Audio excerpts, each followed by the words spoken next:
into the day with the dawn ringing in my ears. Oh, well, I tune into my TV show. No better way, I gotta get myself into gear. Let's go. Oh, and I feel good today with my wake up in the morning espresso. I feel good today. It's my feel good breakfast show. A very good morning, you beautiful people. Welcome to it, your feel-good breakfast show, live, large and in charge on this Wednesday, the 6th of November. Another beautiful day to welcome you to the start of a brand new day. And yes, a show that'll be equal part inspiring and entertaining. Kutle Adams, What's happening? We're reporting for duty on this first morning when the Springboks are back in the country after what? It's been 2 months that they've been away in Japan. So to all the Springboks waking up, having crowned us world champions, good morning to you too, gentlemen and ladies of the team. We hope that you have rested or have at least found rest, but enjoyed bonding with the families because you saw them for the first time again yesterday. Absolutely. I mean, I don't know if you saw the scenes from OR Tambo International. The funny thing is, was packed out. Packed. Jamie and I were there because we're in Joburg for an interview. Wait. You were at the airport? Yes, as they were arriving. Okay, no. It was packed. The spirit was absolutely amazing. No, okay, give me blow by blow. What happened?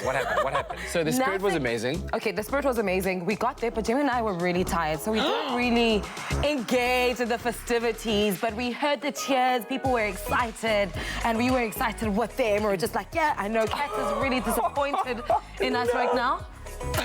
Kat, I mean, after I saw Rasta having completed one of his masterpieces, this time around of Siyakolisi. Yes. Crazy.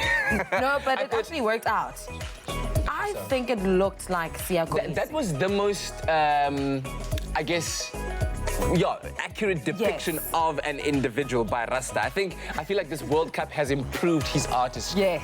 But anyway, welcome to the Springboks. It's great to have you back home. Can't wait to see you. Of course, remember that the trophy tour, the Champions Tour as it's called, starts off this weekend. There's a stop in Pretoria, Johannesburg, Soweto. Port Elizabeth? Then Port Elizabeth is one of the stops, Durban, and of course Cape Town next Monday. We are very, very excited to see you out there on the roads. Absolutely excited. Back to today's show. Today, we're talking about all things creatures that we love to keep in our homes. So post a picture of you and your pets and share with us, you know? Have you had any strange pets in your life before? Oh, no. No? No. I've had a hamster. A hamster? That turned quite rogue and crazy. He was like, okay, and then he was friendly and he was cool to cuddle in my hands. And then one night, I woke up to the sound of him gnawing against the bars of his cage, like, and I'm like, something ain't right here. But anyway, later on, we'll also be talking about the legal matters surrounding having certain kinds of pets. So maybe let us know as well about the strangest pets you've encountered out there. But we'd love to see pictures of you and your canine friends or your feline friends or whatever reptilian friends you might possess out there at home or that you've seen your friends with, hey? You're looking good. I feel good. I see that Jamie's looking good. Oh, thank you so much. Jamie, how's the weather looking? Oh, you guys are so beautiful. You guys are looking sexy, dapper. But let's take a look at the weather. Starting off in Johannesburg, it is partly sunny with sunny conditions and occasionally patchy clouds and a light northwesterly breeze throughout the day. As the evening approaches, partly conditions are expected with low humidity. Moving over to Durban, periods of clouds and sun with humid conditions. Temperatures are warmer than the day before and cloud cover increases as the day progresses. Little to no wind expected. In Port Elizabeth, it's partly sunny and clouds with an evening shower in spots and increasing cloud cover for the entire day. A southwesterly wind picks up towards the afternoon as humidity deceases. Right here in the mother city, there is rain showers expected, mainly cloudy conditions with occasional sunshine and temperatures that are not as warm as the day before. A couple of showers are expected for the duration of the day and partly cloudy conditions in the evening. But of course, right here in studio, we are looking all sorts of heat, even in this rainy day. Yes, how you doing? I'm just trying to warm things up a little bit, madame. Jamie Lee. Yeah, keeping it, you know, call me 50 Shades today. I feel like 50 Shades of a tone. 50 Shades of, what's that color again? Grey. That's the one. That's Grey. what we're going for.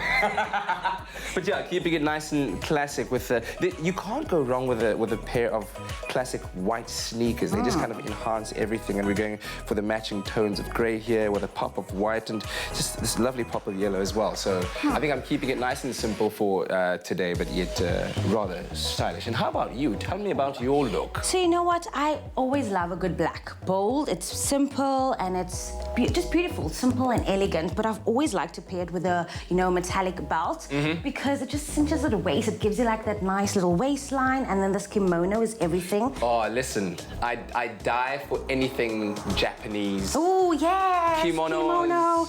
I love it. Yeah, that's wonderful. Oh, wow. Give us a bit of a turnaround. That's very cool. Yes, there we go. Lovely. Arigato gozaimasu. Arigato. I love it. Hi. Yeah, it's going to be that kind of morning for you. Listen, let's get you started up. Let's inspire you with some words of wisdom, shall we?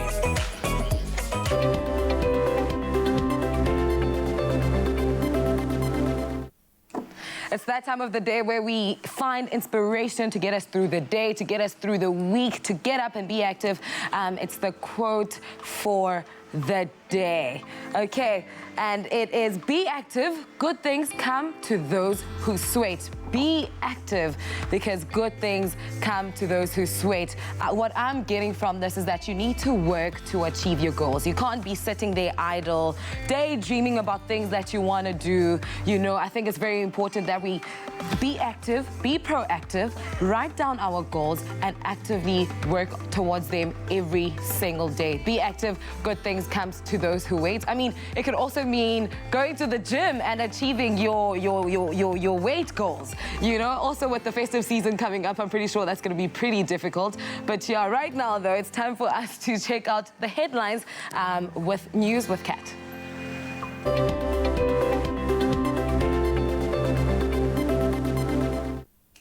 Thanks very much, Kutle. Let's take a look at those headlines this morning. On the national front, Eskom is appealing to South Africans and businesses to use electricity sparingly as the electricity system is severely constrained and will remain so until tomorrow. However, no load shedding is expected at this stage.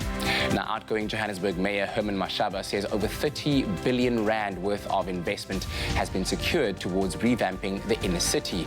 It'll go towards the rehabilitation of about 184 buildings in the city. On the international front, Nigerian police have released 259 people held captive at an Islamic rehabilitation center in the southwestern city of Ibadan. They were locked in a building and some were even chained.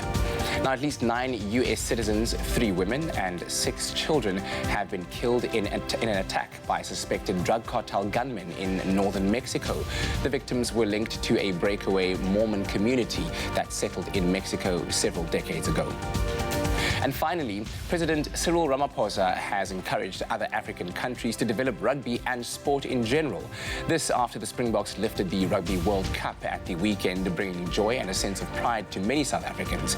Speaking to CNBC Africa, Ramaphosa said sport had the ability to unify a nation. He said, quote, "Sport is a unifier. We saw it in our own nation in 1995 leading up to now. Our people are energized by last weekend's victory, and we wish to project it as a victory for Africa. As much as SA is a top rugby playing nation, we would like to see other African countries playing rugby so that we as a continent can make a meaningful presence. It will unify the continent." Well, on that note, let's take a look at the sporting news headlines.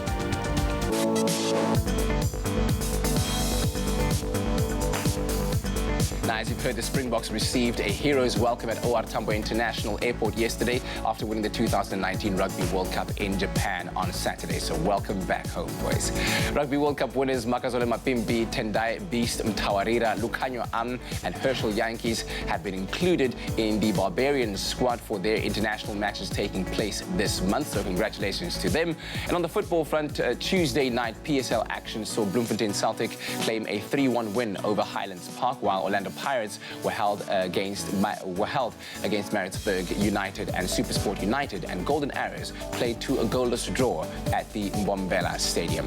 In other footballing news, Chelsea fought back after being 4-1 down to draw 4-4 against nine-man Ajax at Stamford Bridge, and defending champions Liverpool beat Belgian club Genk 2-1 at Anfield in the UEFA Champions League this last night. We'll bring you other results a little bit later on, but right now let's take a look at your first Weather Watch of the morning.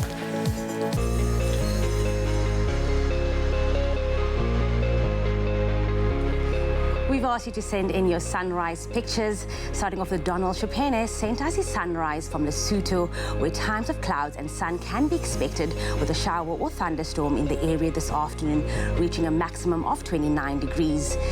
Gustav Skippers sent us his sunrise from Paarl, where intervals of clouds and sunshine can be expected with spotty showers and a couple of evening showers, reaching a maximum of 20 degrees. Moving over to Polokwane with a low of 17 and a high of 32, expecting some sunshine, high humidity for Mbombela, reaching a low of 17 and a high of 35. Pretoria with a low of 18 and 33, some sun and clouds coming in there, and Johannesburg with a low of 17 and a high of 30. High humidity is expected for Mahikeng with a low of 21, reaching a high of 34. Klerksdorp with sun and clouds, reaching a low of 19 and a high of 34. Moving over to Kimberley, lots of sun and clouds also expected with a low of 16 and a high of 34, and a light drizzle for Bloemfontein with a low of 14 and a high of 32. Richards Bay with 22, 37, lots of sun and clouds expected indeed, and Pietermaritzburg with a low of 17 and a high of 38.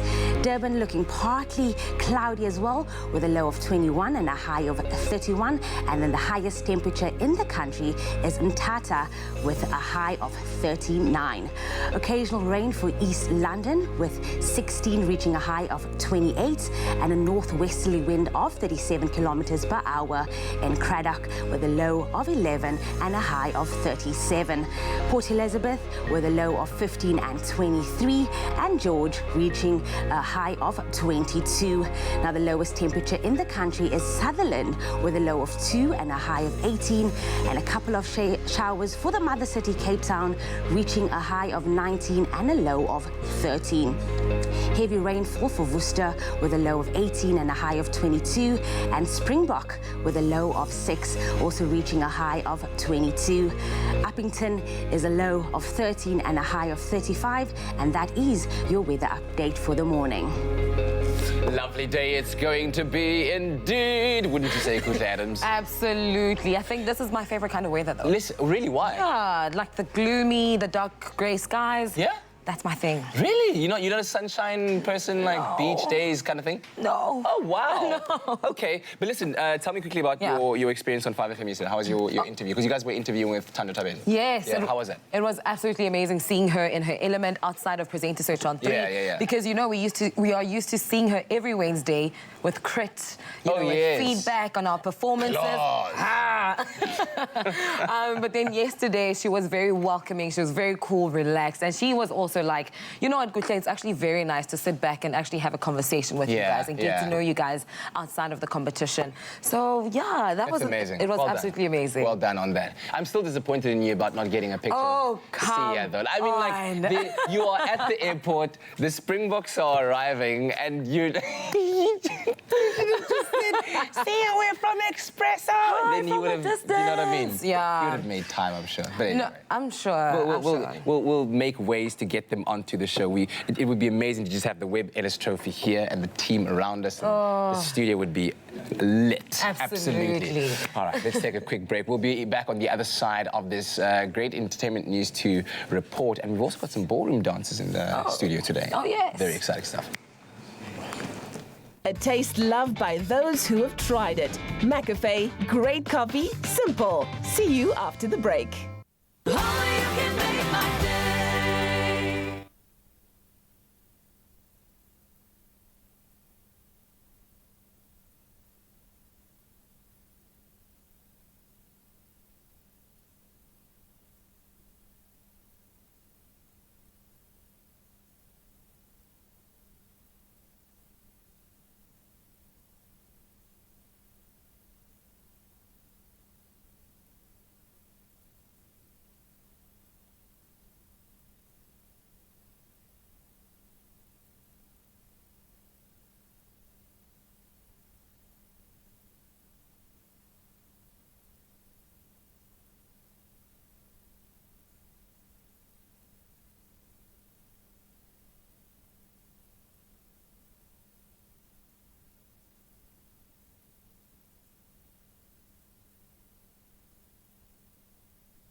It's my feel-good breakfast show.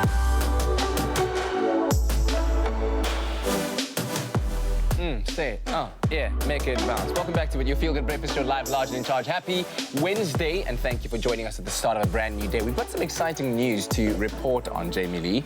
The man who gave us The Matrix, the man who gave us movies like Speed, and now John Wick. I'm talking about veteran Hollywood actor Keanu Reeves. Well, we know that he's experienced quite a tumultuous career and life in general, but the evergreen 55-year-old actor star has risen and fallen and risen again to stratospheric prominence throughout his diverse career. Now, in the past few years, all eyes have certainly been on Keanu as his John Wick film series and enigmatic and somewhat ethereal presence in Hollywood have become the center of some serious fan admiration and speculation, as well as some choice memes as well. He's been a meme, like a meme god, if you will, yeah?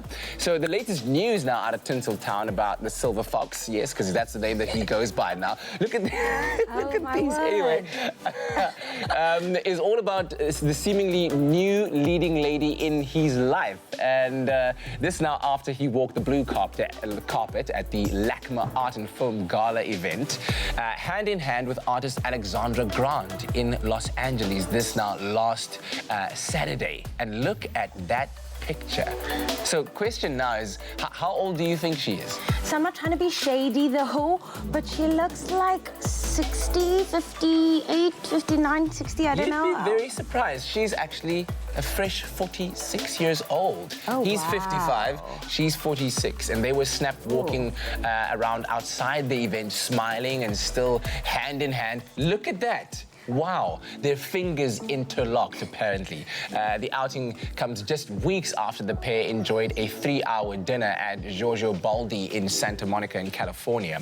Now, the last time that Reeves was publicly in a relationship was with Jennifer Syme, but their romance reportedly ended after their daughter Ava was stillborn 8 months into Syme's pregnancy. And Syme then died in a tragic car accident in 2001. Now, Alexandra and Keanu are no strangers, as they previously collaborated on 2 of the actor's picture books, Ode to Happiness and Shadows, and established a publishing company together in 2016. So there's already been success between them. And while these are rumors at the moment, the pair has been linked for a couple of years now, and they are happy and in love together. Then if they really, really are, then Yeah, no, absolutely. who are we to stand against it? Relationship goals We are there. yes, all the way. And that's the point. I think the thing with Keanu, I think having worked so hard in his career, and like I said, he's given us epic movies. John Wick has been crazy. You never quite think of a person in that position as like, oh, but they actually have a life. They actually have and need love in their life as well. So when you hear news like this, it's like, oh, wow, great stuff, Keanu. I'm happy for him though, Shame. It's been a while, it's been a minute, and after everything he's been through, I mean, this is probably just like his companion, so he needs that. And I mean, I'm not throwing shade, but he actually really needs this love in his time at the moment. So, And they're doing well together as well in their collaborative ventures. So congratulations to the pair, Keanu and to Alexandra. We wish you all of the best in love. And that's the latest out of Hollywood. Oh man, the shade from Jamie Lee right there. I see you, sis. And you can't be judging people based on their hair colors when you yourself are like a grey blonde girl. But right now, though, we are joined by Danae Visser, a 15-year-old, and Theo Sibigo, 16 years old, who started dancing at the ages of 6 and 8, respectively. The duo have only been dancing together as partners for only 3 months. But one would never say, as they have managed to place first in most competitions, securing a 2nd place for Latin American and 3rd place for ballroom dance at the prestigious Ramba in the Jungle competition that took place in Sun City at the end of October. Welcome to the show. Thank you very much, ma'am. First of all, you guys are looking absolutely bedazzling, looking gorgeous. And I think that's the first thing that a lot of people notice when they see you. But they forget the kind of work that goes behind, all this, you know, yes. the sporting code. Please tell me how your rehearsal schedule looks like. So we practice practically every day on a Monday to Friday. And Wow. every Saturday we have a competition that we dance. Yeah. Yeah. And I know that on Mondays we have ballroom, which is from 3, which is from 5 to 6. So it depends on if you have maybe a private from maybe 4 to 5, and then 5 to 6 it's a group class. And then Tuesday we have a private with Latin. Yeah. Maybe from 4 to 5, which is an hour. Wednesday again, ballroom. Thursday, private lesson. Friday, it's a group class for Latin and ballroom. It sounds so tight. It sounds hectic. How do you balance school? Because I imagine that you guys are also in school. Of course. With your competitions and your rehearsals. Well, it's all about going to school normally. So we gotta keep our books And then from school. in schedule. Yes. Making sure that the teachers are happy. Yes. And our coaches are also happy. Yeah. Yes. I mean, you guys have only been dancing together for 3 months. 3 months. And you've won many awards. Yes. How did the collaboration come about, and how did you manage to find that chemistry between the two of you? It was kind of hard at first because we had to get choreography that suited both of us. Yes. Because he had his own type of dance style and I had my own type of dance style. And then we spoke about it on the phone, and we spoke about it for a while. And then after a while, we just brought it up. I mean, you can imagine I am not from here. I'm from Botswana. Oh, so wow. I came all the way. I came all the way from Botswana, then I'm here in Cape Town dancing with this beautiful partner of mine. Aww, you guys are both absolutely beautiful. I mean, you've taken part in several competitions together as a duo and have placed first in the Western Cape Regional Championships, Dusa Spring Festival, Western Cape Summer Classic, and the Under the African Skies competition. What have you learned from this journey? Hard work and dedication Oh, yes, girl. will get you ready for in life. And also, yes, she's right, hard work and dedication towards it every day, going at it, practicing, making sure that our dancing is perfect. Yeah. And that our coaches are happy. And that your teachers and coaches are happy. Yes. To the young people who aspire to be in the way you are right now, what would you guys say? Keep striving for what you want in life. Don't let anything settle your goal. And also take criticism to heart. Don't take it as a back for or something. Just take it in, go back home, and do your homework. Oh, thank you so much for joining us here in studio today. They'll be dancing a little later on the show. I can't wait. Danae and Debucho. Ah, thank you. Yeah. Theo. I'm sure Wahun Lebocha anyway. Thank you very much, guys. We really are looking forward to their performances, but we're also looking forward to rewarding you come this Friday because, courtesy of our friends at Dion Wyatt, these 2 blue boxes have been refilled with wonderful prizes. We've got 2 more left, one being the Smeg toaster and Kettle combo. Yeah. And then also the Epson printer and the Samsung tablets. Look at them. There they Yes. are. There they are. Last 2 prizes. So let us know. Go on to social media. Use that hashtag Expresso Show and let us know what you actually want to win because it's only down to these last 2 prizes. Yeah. What would you like to win? I would like to win the kettle and the toaster. Oh, yeah? Yeah. Very, very practical kind of stuff as well. yeah. Plus, also, they just happen to be like smeg. So, yeah, not just practical, but also decorative and beautiful for your kitchen as well. And then, of course, remember that when you do enter this competition, the details of which we'll divulge to you after the break, you also stand a chance of winning that 100,000 Rand valued trolley dash at a Dion Wyatt, which would be absolutely incredible. Imagine all the things you get for 100,000 Rand in a trolley. Just like raid the shop and just pack them in there. I wonder how long you get. Is it 30 seconds? Hopefully not. Maybe longer. Hopefully even longer. You'd need it longer than that to spend 100,000 Rand. But we'll give you all the details of how you can enter the competition shortly after the break. So we'll see you on the other side.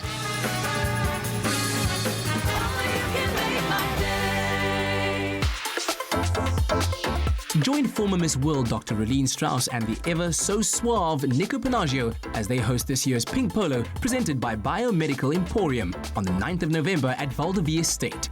With proceeds going to breast cancer awareness, be part of SA's Who's Who saying hello to summer with a day of polo, fashion, sunshine and celebrity in the Winelands at the Pink Polo presented by Biomedical Emporium.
It's my feel-good breakfast show.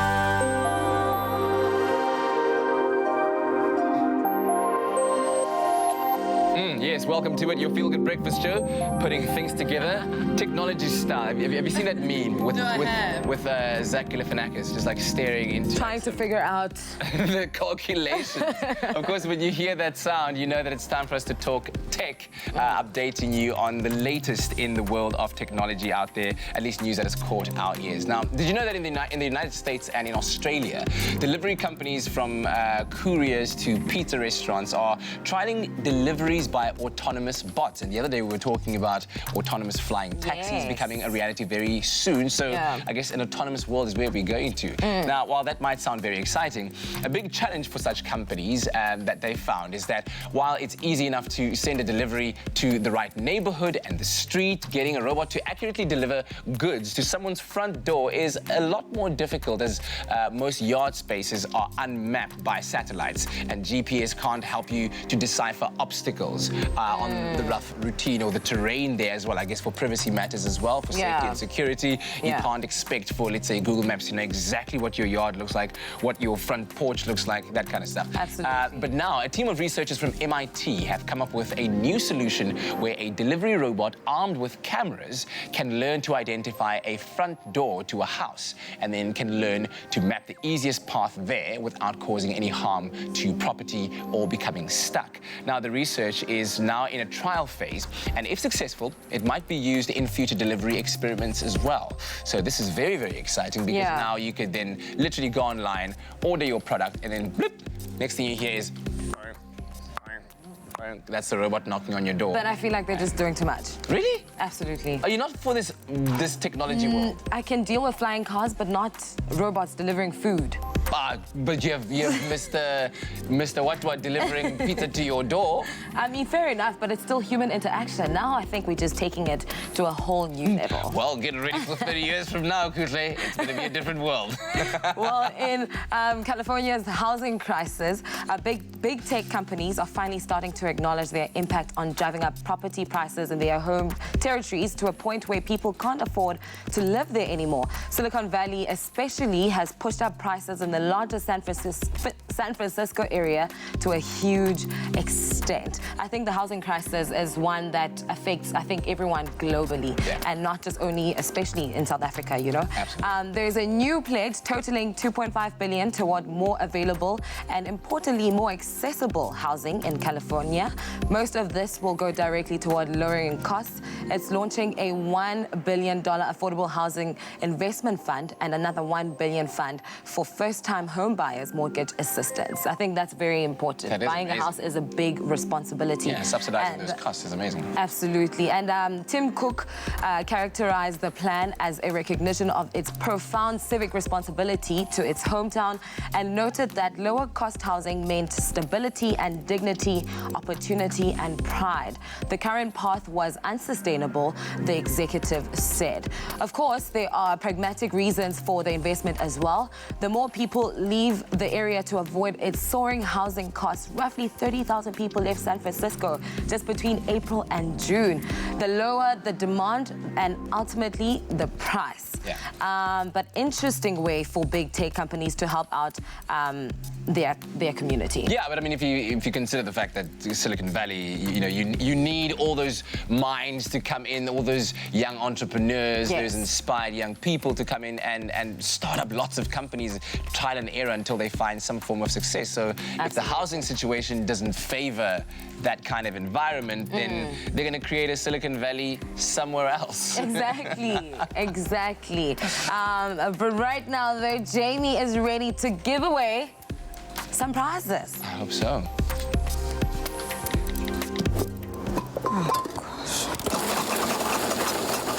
Dion Wired, where humans go for technology.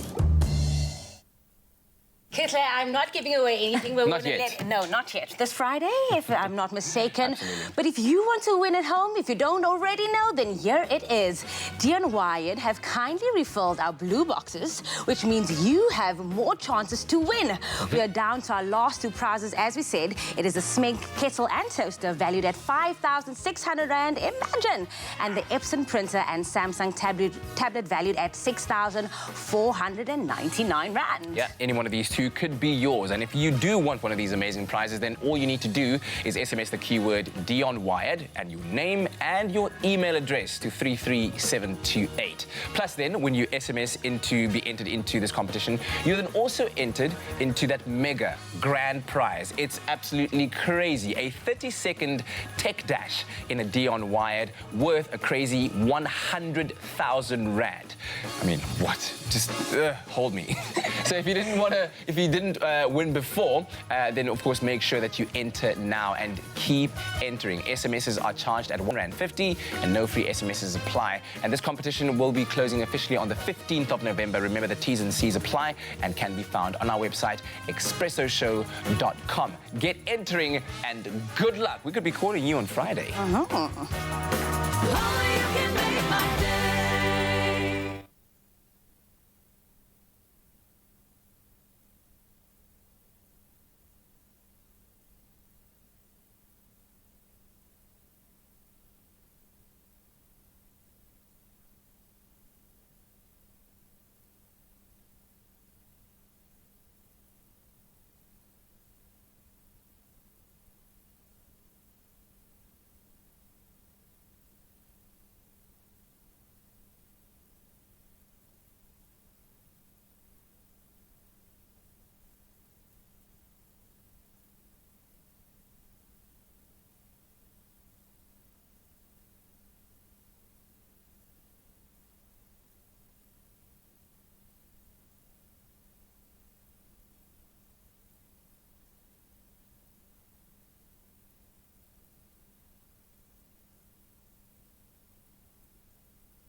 It's my feel-good breakfast show. Welcome back. It is your Feel Good Breakfast show. It is a Wednesday morning, and we are so thankful to have you in our company. In fact, it is so good. Now, it was a joyous occasion at OR Tambo International Airport yesterday when the Springboks touched down after winning the 2019 Rugby World Cup in Japan. And not only did Rassie Erasmus's men do us proud by bringing home the coveted Webb Ellis Cup for the third time, they united a nation through sport. And thousands of South Africans, if not all millions of us, were waiting somewhere around the airport, in the airport. They waited for hours at the airport to welcome back Siya Kolisi and his team after winning the global showpiece on Saturday. And what a moment that was, because I think this victory was just, it's one that we really did need. Yes, yeah? as a country. And I think because South Africa has gone through so much tragedies the past few months, especially like with the gender-based violence, etc. This is a win that everyone needed, a win to uplift our spirits. Also with the hashtag Stronger Together, I think yesterday's, the arrivals, people coming together in the airport was an example of coming together and just celebrating a win that was needed. Look at some of these scenes. Damien Delenda certainly soaking it in there. Herschel Yankee's a hero in his own right as well. So these are some of the scenes from yesterday at OR Tambo International Airport. Lucanio Am there. We, of course, remember that beautiful pass to Makazola Mapimpi to score that first try in the Rugby World Cup final. Francois Steyn, there he is. I mean, you can call them by name. There he is. Mapimpi. You know what? This is beautiful. Listen to that noise. Listen to that crowd, the spirit, and that... Ivuvuzela in the background. How much FOMO did you have, Kat? I had the most fun because I was watching this at a restaurant while having like an early dinner, and I even had to leave because we had to leave because Phoenix was getting tired, and so I missed this part of it. But in case you don't remember exactly why people are going crazy like they are for the Springbok team, I mean, take a look at, for instance, that moment of brilliance between Lucanio Am and Makazola Mapimpi scoring that first try for the Springboks in a Rugby World Cup final. So there you have our hands. Malcolm marks a chip there from Mapimpi. Lucanio Am comes on the outside, takes it. Oh! It's the no-look pass. Mapimpi gets inside. Look how tough he is with himself, man. He's like, he did it. That's ridiculous. Oh, wow. So, of course, we had Springbok coach Rassie Erasmus saying that, you know, this was not just a victory for the Springboks in them winning the tournament. This was literally a victory for the country because we needed it so much. So, Jamie, how much does this victory mean for you personally as a South African? How much does it mean? You know what, like Kutli was saying, is that it's not just about me, it's about everybody. Just to see yesterday, we were on the airport and to see everyone united, no matter who you are, no matter where you came from, just to stand there and like chant their names and see it all come together, that was magical. And we definitely did need it because if you check on social media, people are still buzzing. I mean, this happened on Saturday, it's Wednesday today, people are still buzzing about it. So we needed this positivity, we needed this upliftment for the entire country. So I don't know about you guys, but I'm still gonna be buzzing for the rest of the year until the next one.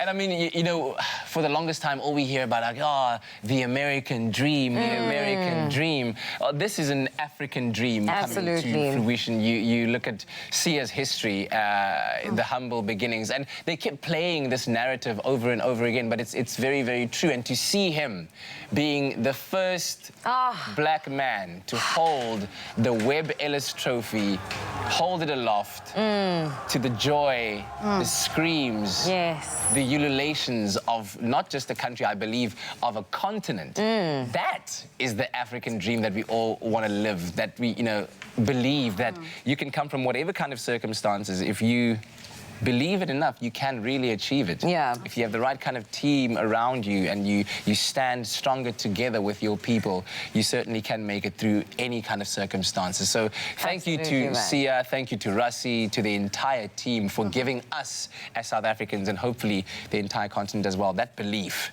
that we too can achieve greatness. I'm going to be playing that video like 30 years, 60 years from now, we'll still be talking about that moment as if it just happened. Clover Classic Custard, the creamy taste that takes you back. Made with love by Clover. Oh, man. Teresa Ulyate in the kitchen.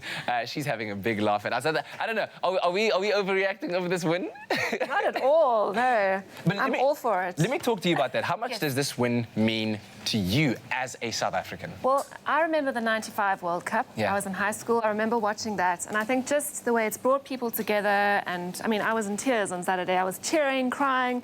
Just amazing. Yeah, it's a beautiful it means so much to all of coming us. together of people. Hey, and speaking of a beautiful coming together, have you heard of the coming together of a croissant and a donut? Yes, it's called a cronut, and it's a beautiful thing. We're making this wonderful, tasty, flaky pastry with a delicious custard filling this morning. I'm very excited about that. So let's get cracking, shall we? Okay, yes, right. So I'm going to put some butter in our pan. Because what we need to do is thicken the custard for our filling. Okay, all right. And of course, Clover Classic Custard Vanilla flavor is the custard that we are using for this particular recipe. That's right. So what are you using to thicken the butter? Is it a bit of flour? Butter and corn flour. Corn flour? Yes. Why corn flour? Or can you use normal flour? You might need a little bit more, but corn flour gives it that nice thickness, and it works really quickly. It seems to have a very, very different consistency as well to normal flour. It does, yeah. So just mix that with your butter, and then we're going to add our Clover Classic custard. Is corn flour the same flour that you'd use in making shortbread biscuits? Yes, exactly right. Wow, do you know how I remember that?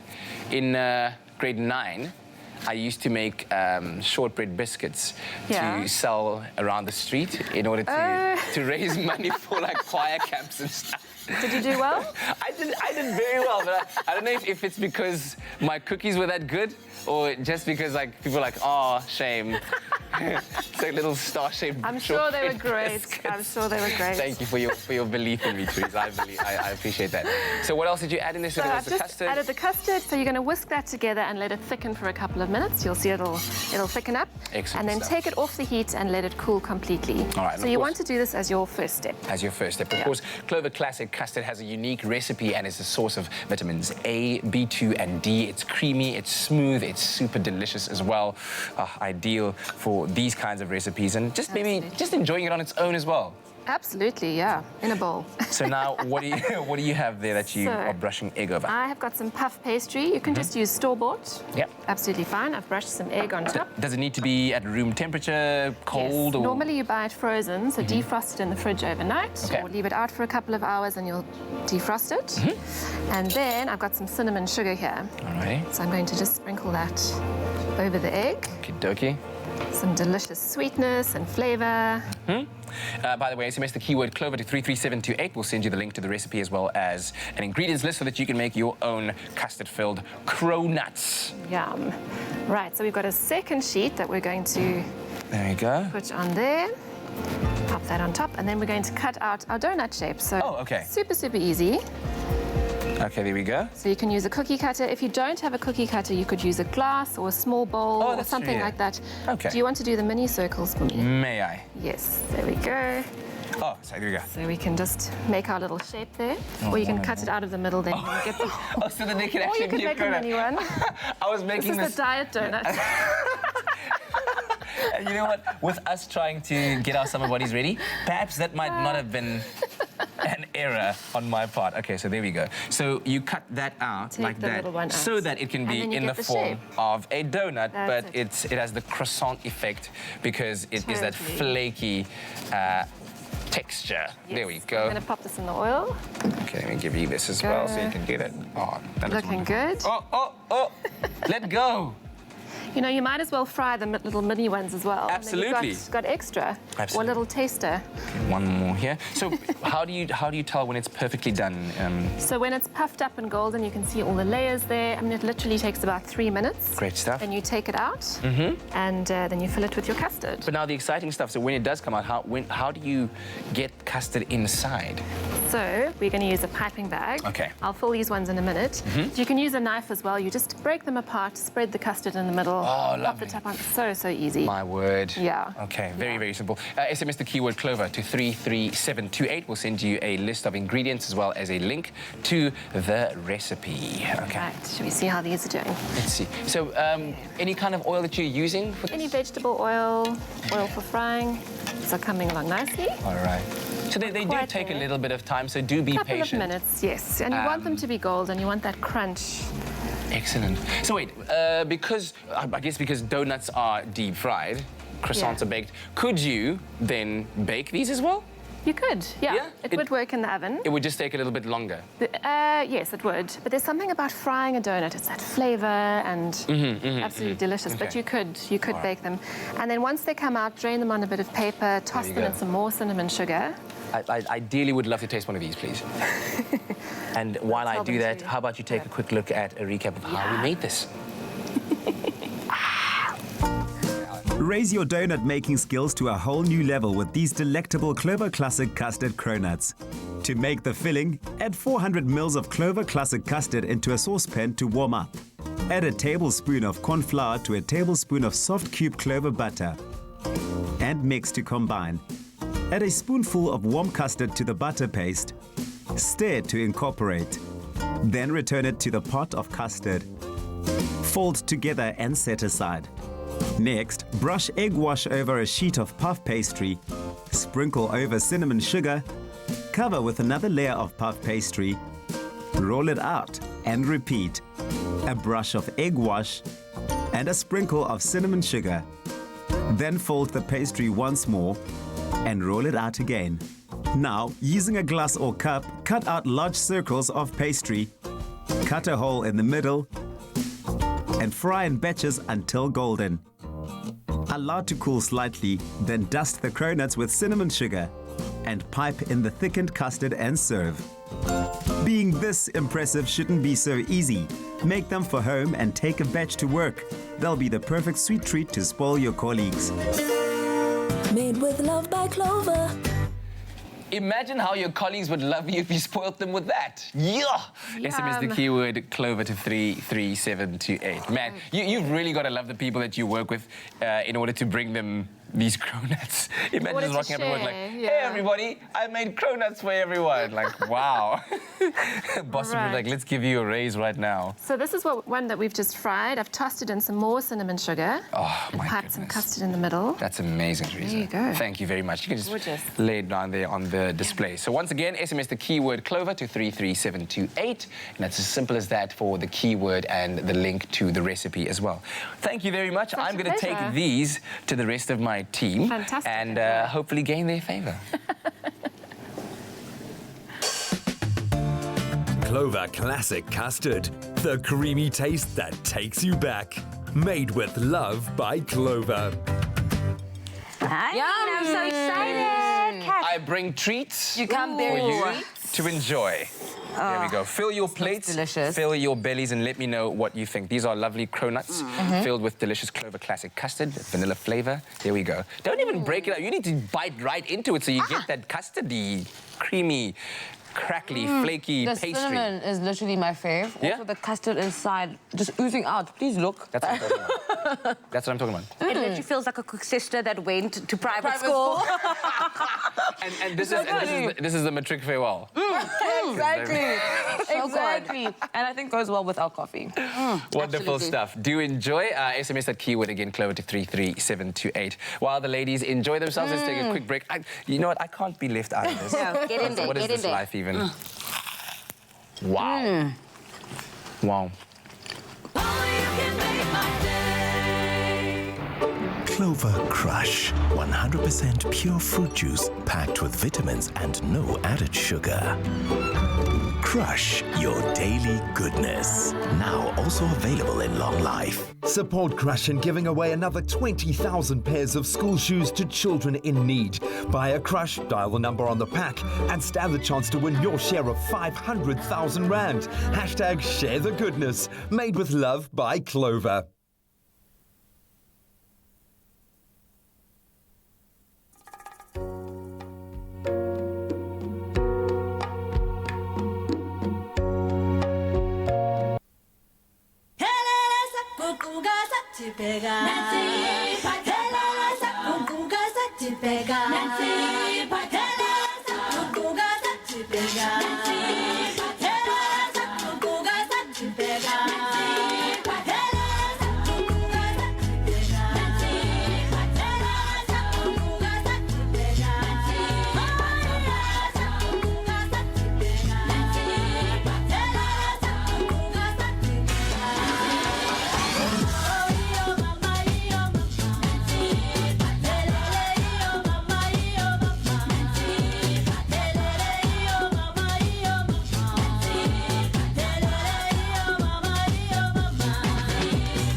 wish you, our loyal viewers, a happy, happy birthday.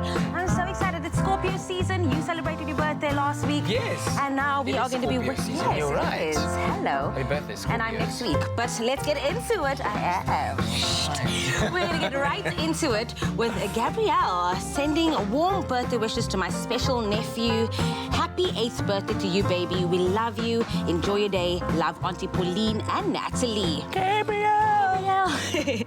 Then happy 21st birthday to a special daughter and sister, Ruth. May you be blessed more and more. You are loved from your mommy, daddy, and brother Ishmael. Happy birthday, then happy 21st birthday to Caitlin. Much love and blessings. This is from the entire Castle family. Happy birthday to you. Am I looking at the right one? Yes, that is Caitlin. Then we've got Cassie. Happy birthday to Cassie, my girl, from Auntie Vina and Auntie Lynn and Uncle Devin and Jade. Enjoy your day. Love you lots. Love you lots and lots. And then Pabalo, on behalf of the Chobanes family, we wish this princess millions of blessings. Look at that, like, that stance already. Yes. Happy 7th birthday, Pabalo. We love you from your dad and aunt in Welkom. Welkom. And then to Tiamo Mokwena, I wish my baby a happy 1st birthday from your mom, dad, brother, and sister. Oh, no, mama. Usiame man. Usiame utle musimane. Usiame. Then happy birthday to Chloe van Rooyen. We love you so much. This is a message coming through from your mommy. And then happy 2nd birthday to our Nunu Pai. We all love you so much. This is from your mommy, daddy, Kelsey, Tristan, and Oma. Sending a message to Aliyah. Look at her. She's lovely. Lovely. And Hloni, am I saying that correct? Hloni. Hloni. Happy 8th birthday to my awesome nephew. Have a great day and stay blessed from Auntie Nomonde. Danae Williams is also celebrating the sweet 16th birthday. To the son, may your day be filled with lots of love and blessings. Enjoy it from your one and only mommy. I love you. Look at that, so cute. Beautiful. And there's a cute picture of them as well. Then happy 2nd birthday to my son, Ore Arabile. May you have a wonderful day. This is from Daddy, who loves you very, very much. Are ohole musimane. Ore Arabile bona gore o montle jang tota ile ruri. Then happy 16th birthday, my son Kerwin. Mommy loves you so much. Keep making me proud and enjoy your birthday. Kerwin with a bit of a canine filter there. Okay. Little birthday. Listen, thank you very much for those wonderful birthday wishes. And of course, if you'd like to send us a little video of you singing to your special person or your family member or your friend. Oh, friends love it when you sing to them. Send us through those videos to 0716406551. And of course, those birthday messages can also be sent through to birthdays@cordova.tv. And if it is your special day today, happy birthday. Okay, sweetie, time to blow out your candles.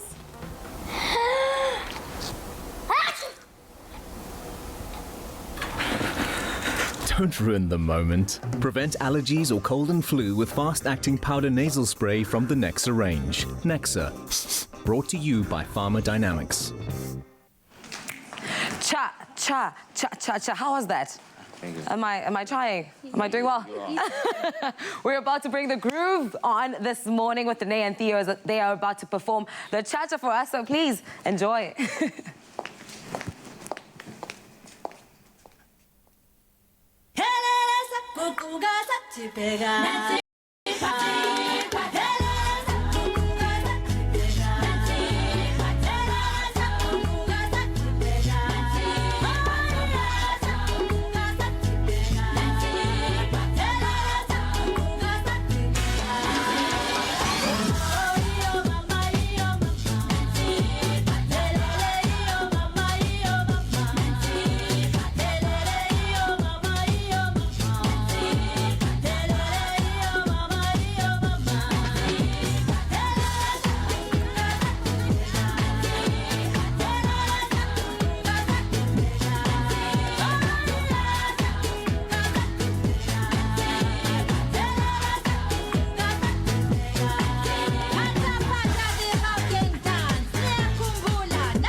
Danae and Theo. If you've just joined us, don't worry because they'll be performing a little later on the show. Right now, though, it's time to see what's happening in and around the world with the news headlines with Kat.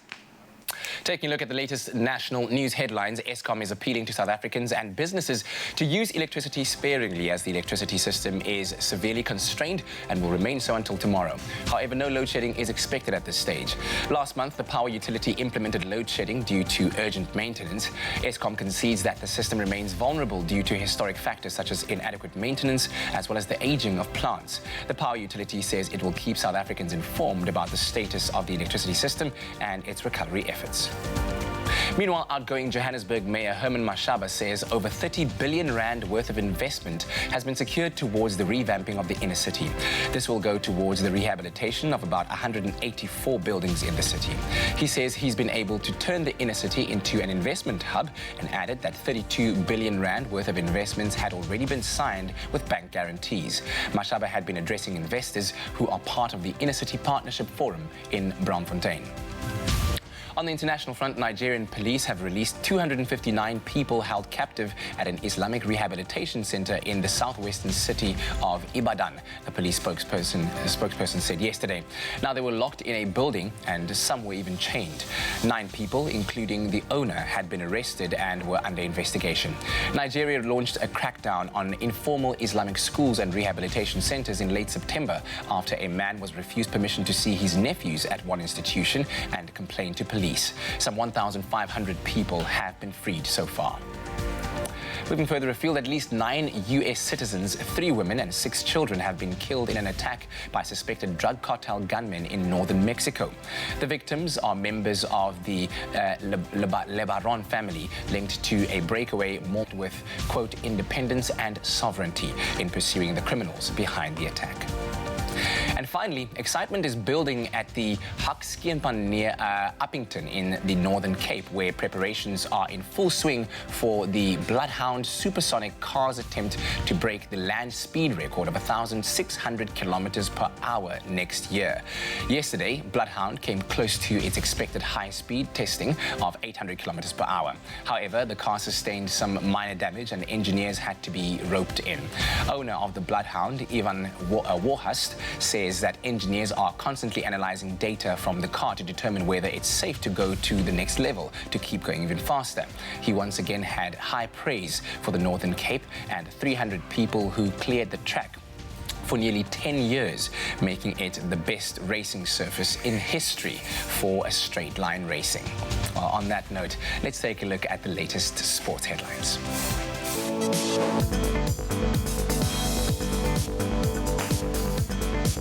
Well, the Rugby World Cup, of course, is still very much a high talking point right now. And, of course, the Springboks received a hero's welcome at OR Tambo International Airport yesterday after winning the 2019 Rugby World Cup in Japan, of course, on Saturday. Thousands of South Africans dressed in green and gold waited in anticipation for Siya Kolisi and his team to arrive. And the Boks will now embark on a Champions Tour throughout the country, starting in Gauteng tomorrow and ending in Cape Town on Monday. In further rugby news, now Rugby World Cup winners Makazole Mapimpi, Tendai the Beast, Mtawarira, Lukhanyo Am and Herschel Yankees have been included in the Barbarian squad for their international matches taking place this month. This will be the 3rd time that Beast will don the black and white jersey, while it will be the first for the rest. Former Springbok fly half Morne Steyn has also been included in the squad. The Barbarians will take on Fiji in their opening fixture at Twickenham on the 16th of November. In footballing news, Tuesday night PSL action saw Bloemfontein Celtic claim a 3-1 win over Highlands Park, while Orlando Pirates were held against Maritzburg United, and SuperSport United and Golden Arrows played to a goalless draw at Mbombela Stadium.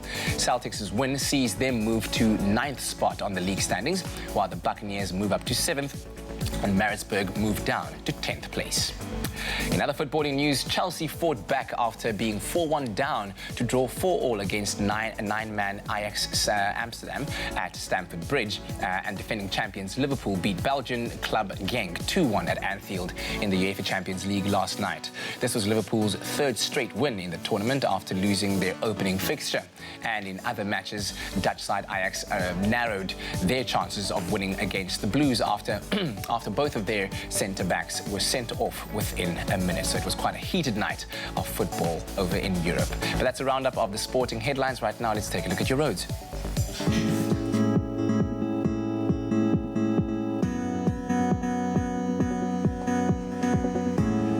It's time for your traffic update this morning. In KwaZulu-Natal, Durban, on South Coast Road southbound, there has been an accident before Hewlett. The road is currently obstructed and causing heavy delays. Please keep a lookout for this. In Gauteng, Pretoria, there's a stationary vehicle on the N1 southbound before Brakfontein Road. One lane is blocked. Please approach with caution. And finally, in Metro Rail Central Line, there is overhead power failure between Nyanga and Langa, impacting the Central Line train service. Sklip and Chris Hani trains remain temporarily suspended. Commuters are advised to make use of an alternative mode of transport to and from Cape Town. Please stick around for your weather with Jamie.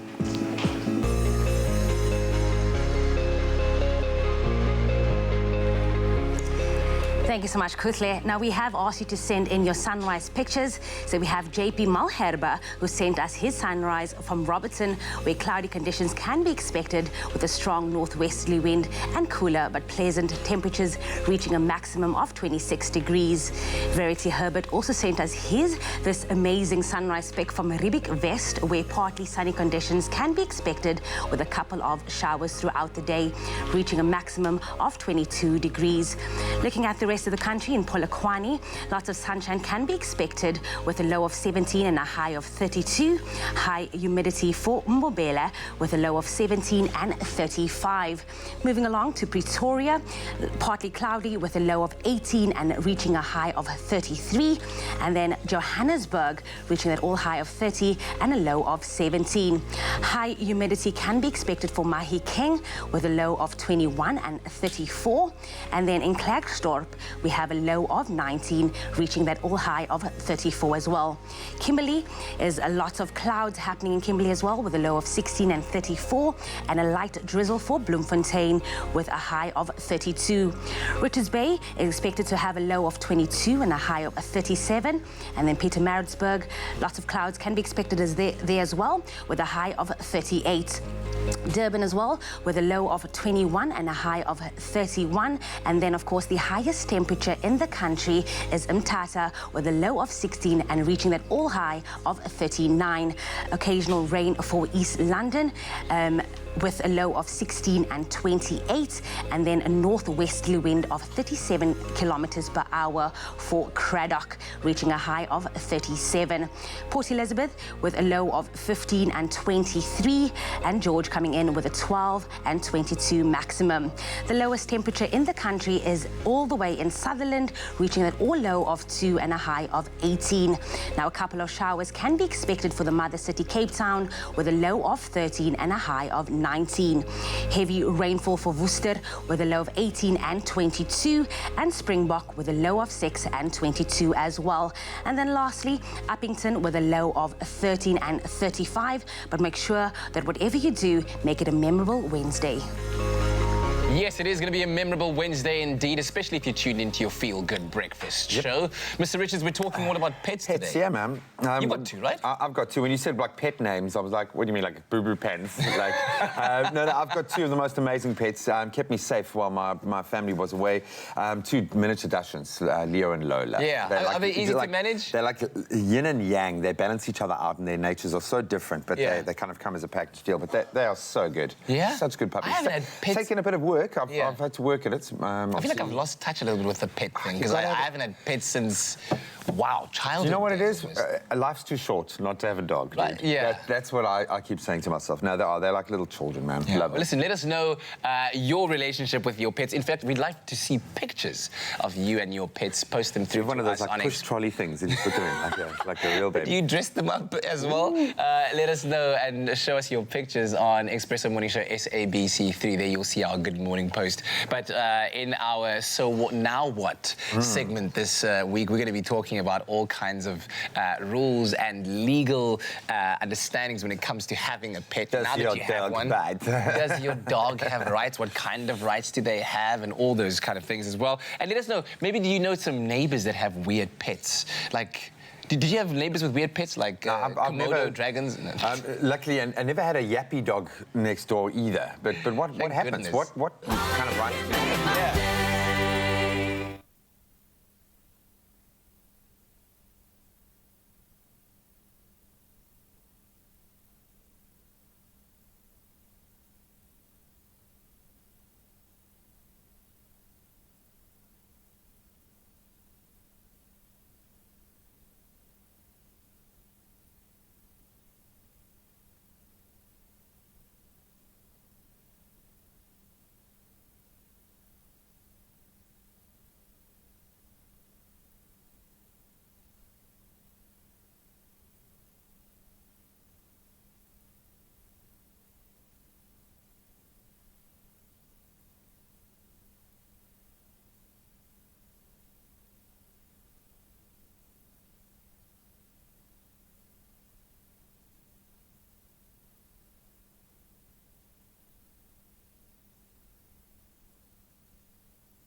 It's my feel-good breakfast show. Welcome back. This is your Feel Good Breakfast Show. It is a Wednesday morning and it is so good to be in your company. And it's time for another edition of our Wednesday feature where we focus on the unconventional side of the law. We call it So Now What? And we're joined once again by our expert lawyer and director at Legalese. And yes, the coolest lawyer out there, Eitan Stern. Good morning, sir. Good to have you here. Good morning. Nice to be here. The question of the day is this. I have an animal in my home. So now what? So we'll be focusing on your legal rights and recourses in that kind of regard, in case your pet sues you, when it comes to owning an animal in your residence. Listen, I wouldn't put anything past anything these days. Yeah. I'm sure it's happened in America. Yeah. We're focusing on the South African legal system here when it comes to owning a pet. Yeah, so, I mean, when someone hears the word pet, we automatically think about dog, cat, a mouse, etc., etc. What constitutes, or what's the legal definition of a pet? Okay, so in the law, there actually isn't a legal definition of a pet. That's just a word we use. But that doesn't mean there are no laws around owning animals. There are plenty of them. We have the Animal Welfare Act. We have the Performing Animals Act, the Animal Disease Act. So there's lots of laws around owning animals. And there'll be laws around what animals you can own. And if you do own an animal, how you have to treat that animal. Yeah. Yeah, and as we can see in that picture, these are the more subdued kinds of pets that some might own, except that feisty chicken that's trying to do harm to the... Yeah, is that a joke? I'm scared of the rabbit, actually. You're scared of the rabbit? It's Just look at it. It looks like it's about to. You know what you charge should at be me. scared of? Friends that own snakes as pets. Yes. And some of these can be venomous as well. So let's talk about the legalities around and the laws around owning a venomous pet. Okay. So there are laws around it, but they're going to differ from province to province. So in South Africa, different provinces have different laws. Okay. In the Western Cape, as an example, you're not allowed to own what's a bearded dragon. They're like one of those lizard-type characters. Yes. And then there are laws around owning venomous animals. And they're going to differ per province. So for certain provinces, you will need a permit if you're going to if you want to own a venomous animal. But you should also ask yourself why you want to own that animal. They're probably going to be a little bit happier in their natural environment. Right. Right. I mean, oh my goodness. Oh wow. Just look at that. Actually, tarantulas are meant to be quite nice to own. They live for up to 30 years. When you say, excuse me? When you say nice to own, define nice. Cuddly. Oh, no. But speaking of, like, tarantulas and every other creepy granny. Sure. I mean, a lot of people you hear of them owning a lot of animals in their homes. I mean, is there like a limit to the number of animals you have? Or if not, what are the legal steps you need to take? Great question. So there are legal limits. So the laws actually specify how many animals you're allowed in a certain size dwelling. So very roughly speaking, and again, you'll need to check the regulations depending on your house size, but in a flat or a duplex, you're allowed up to 2 dogs and 4 cats. In a larger house, you're allowed up to 4 dogs and 4 cats. And on a farm or agricultural kind of land, you're going to be allowed up to 6 dogs and 6 cats. So there definitely are laws around how many animals you own. If you've got an animal shelter, you need to get that registered. But if you really love pets, just make sure you're not packing them too close into exactly. It's for their welfare as well. Right? So a story broke on social media and then went on into mainstream headlines about a couple in Athlone that had a lion cub. They smuggled a lion cub for a child's birthday party. And I mean, that's just, I'm going to go as far as to say that's just really stupid. You know, and then you post a picture of it on social media. For everyone to see. Okay, so it's stupid for a number of reasons. Lions are dangerous animals, and there are instances where even in lion kind of parks, you get what's meant to be a tame lion attacking someone. These are dangerous animals. They're not meant to be tamed. That's number one. Number two, is it illegal? It's most certainly illegal. So there's no way that you can own a giraffe, a leopard, a cheetah, a lion. There is if you've got a permit and you have a farm, like a game farm. Sort of thing. So you can get a permit for that sort of thing in very certain circumstances. But if you don't have, the circumstances are not going to be for a child's birthday party in Athlone. So you're not allowed to own wild animals, and if you do want to own wild animals, you have to get a permit for that, and that'll be given in very specific circumstances. For example, you know, a game farm. Also, guys, I mean, a domesticated dog versus a lion that you're trying to turn domestic. That lion would be much happier doing lion things out there in the wild outdoors. Just don't do it. I know you got a lot of money. Just don't. Just don't. Watch The Lion King. There we go. Watch The Lion King over and over. Learn the lyrics to The Lion King. That might keep you occupied for long enough. Well, I don't think there are any laws that apply to our dogs as they hit their senior years. We know as they get a little bit older, being mobile around the home becomes extremely challenging. So as responsible pet owners, all it takes is a few home hacks to make life just that little bit more easy for our furry friends. There comes a time when your furry companion reaches their golden years. From bad eyesight to aching joints, this can all make getting around the house a challenge. With a few home hacks, you can simply provide a comfortable living space for your dog. Jazz was adopted as a senior dog. We're not really sure how old she is, but we estimate around 14 or 15, so she's really our old lady of the family. And Daisy was adopted about 9 years ago, and we never really think of her as old. The second thing is she struggled a little to jump into the car every now and again, and she just generally looked a little quieter. And that's when I realized, gosh, she's 9. She is a senior dog. We chat to Mareka Eckhurst on how we can make our senior dogs as comfortable as possible around the house. I think we often mistake our dogs getting older as when they slow down. We think it's just the aging process. But there's a lot that we can do to prevent that. So around 5 in large breed dogs, 7 in most other dogs, they start with the aging process where we can actually call them older dogs.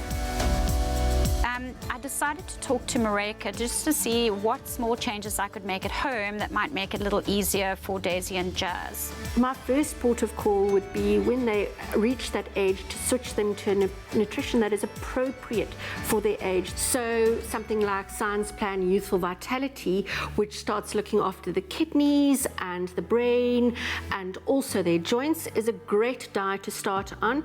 When you start to see a few more symptoms, or you've been to the vet and they've started diagnosing some issues, then something like KD Plus Mobility is a great diet to switch to ease the progression of disease.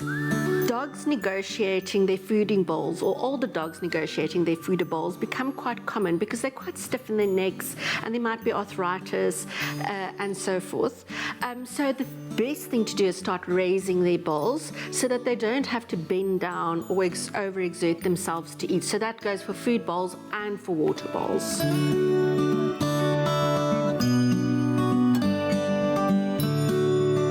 By paying close attention to our furry loved ones, we can identify the areas of which they need assistance in and around the home to always keep them a part of the family. Older dogs often struggle negotiating stays, and what one should do is start considering how to make it easy for them to do that. So whether it's a roundabout way or whether putting a ramp on the stairs, just make sure that the area is non-slip and that they won't slide and that they can have traction on the ramp. Older dogs need a lot more quiet time than we perceive, and a hideaway or a kennel is a great idea inside the home for them to have peace and quiet, be part of the family, and yet not having to negotiate the crazy younger dogs.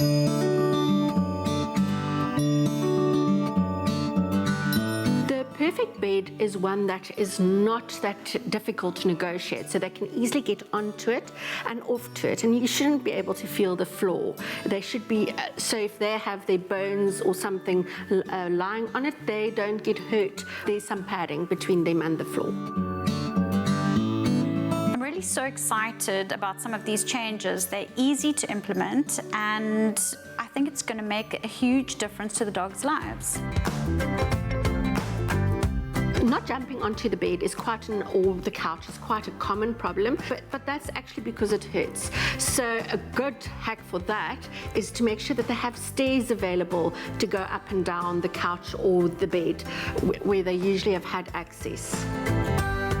There's a couple of things that one can do to make it easier for your pet to get into the car and out of the car.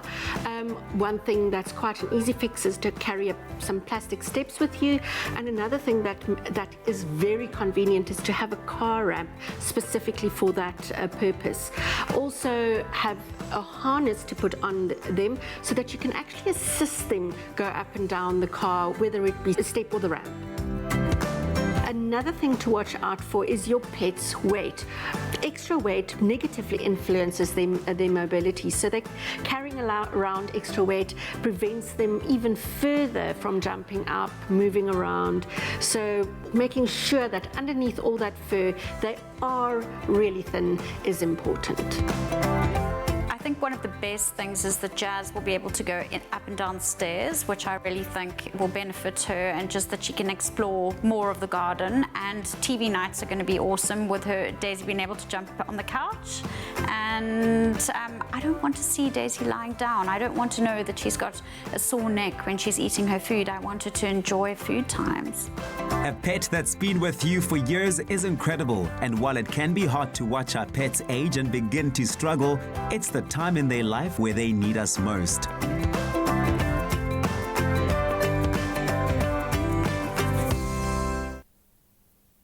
Science is at the heart of biology-based nutrition. The secret to lifelong health, it all starts with science. Very, very sweet. I think anything you can do to make your pets a little bit, their life a little bit easier as they enter the senior years, really, really good for them. But just have a conscience around it. Think about yourself in that same situation, what you would need. And you want them to obviously live as long as possible, so the less stress, the better. We love that. So we've been putting it to you guys to let us know what furry friends you have at home, what pets you guys are connecting with. Look at that furry friend on the screen right there. And we've had a number of really cool pictures sent in, so thank you so much for that. Let's connect first with Anastasia Theron, or Theron, if she was living abroad. And she has a dog. Oh, that's very cute, man. Part of the family in the bed. Christina Marquez has parrots. Parrots are really cool pets. Really? They are so intelligent. They're loud, though. No, yeah, they're very loud, Very but they're very clever, man. Really, really cool. Very cute. Yeah. Got one on set, actually. Yeah. Joan also sent hers in. Joan Cameron sent hers in with a dog in the bed. Look at that, living his best life. Looks Pudgy like a over there, senior. Pudge. Oh, And then man. Wendle Mbantle Zulu sent in hers with a cat. Where's the cat? Kitty cat. Oh, cute. Love them to death. And we do love our pets to death, man. Absolutely love it. Then Natasha Adams, she's got a pup and also loves him to bits. That's a cute face. Look at that face, man. Bentley. Hey, doesn't that name suit him? Bentley's Definitely got does. some class, man. Love that. Then Rosemary Schirmbrucker has a dog as well.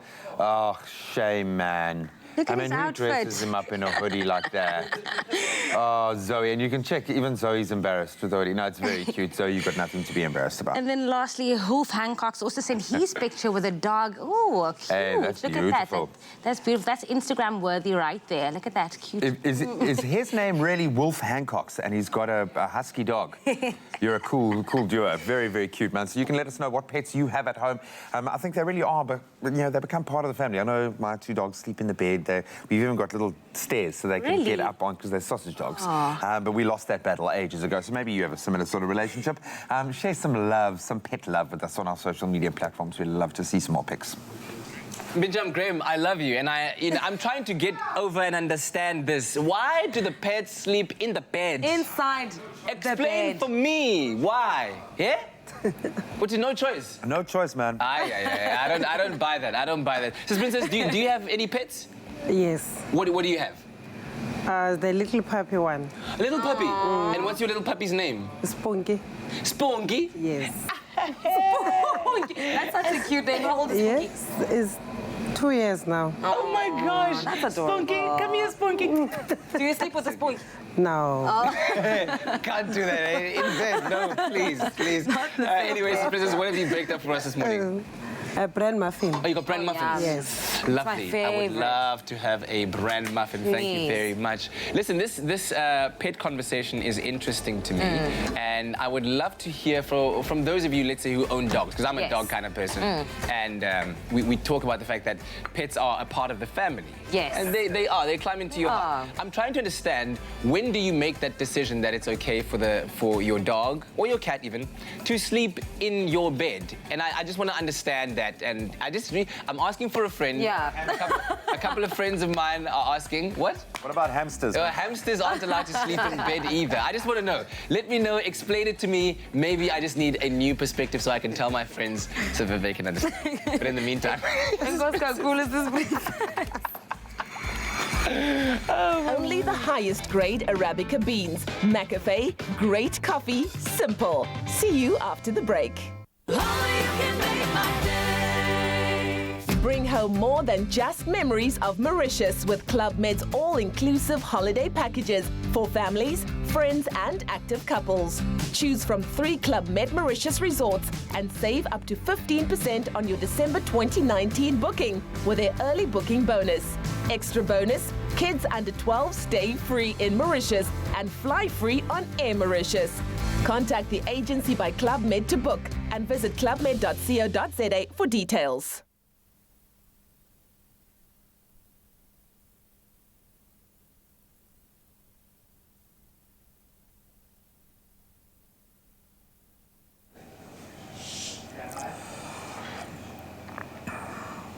Very good morning. As we delve into our global headlines here on the Africa Channel, US President Donald Trump yesterday expressed support for Egypt, Ethiopia and Sudan's ongoing negotiations to achieve a collaborative settlement on the Grand Ethiopian Renaissance Dam.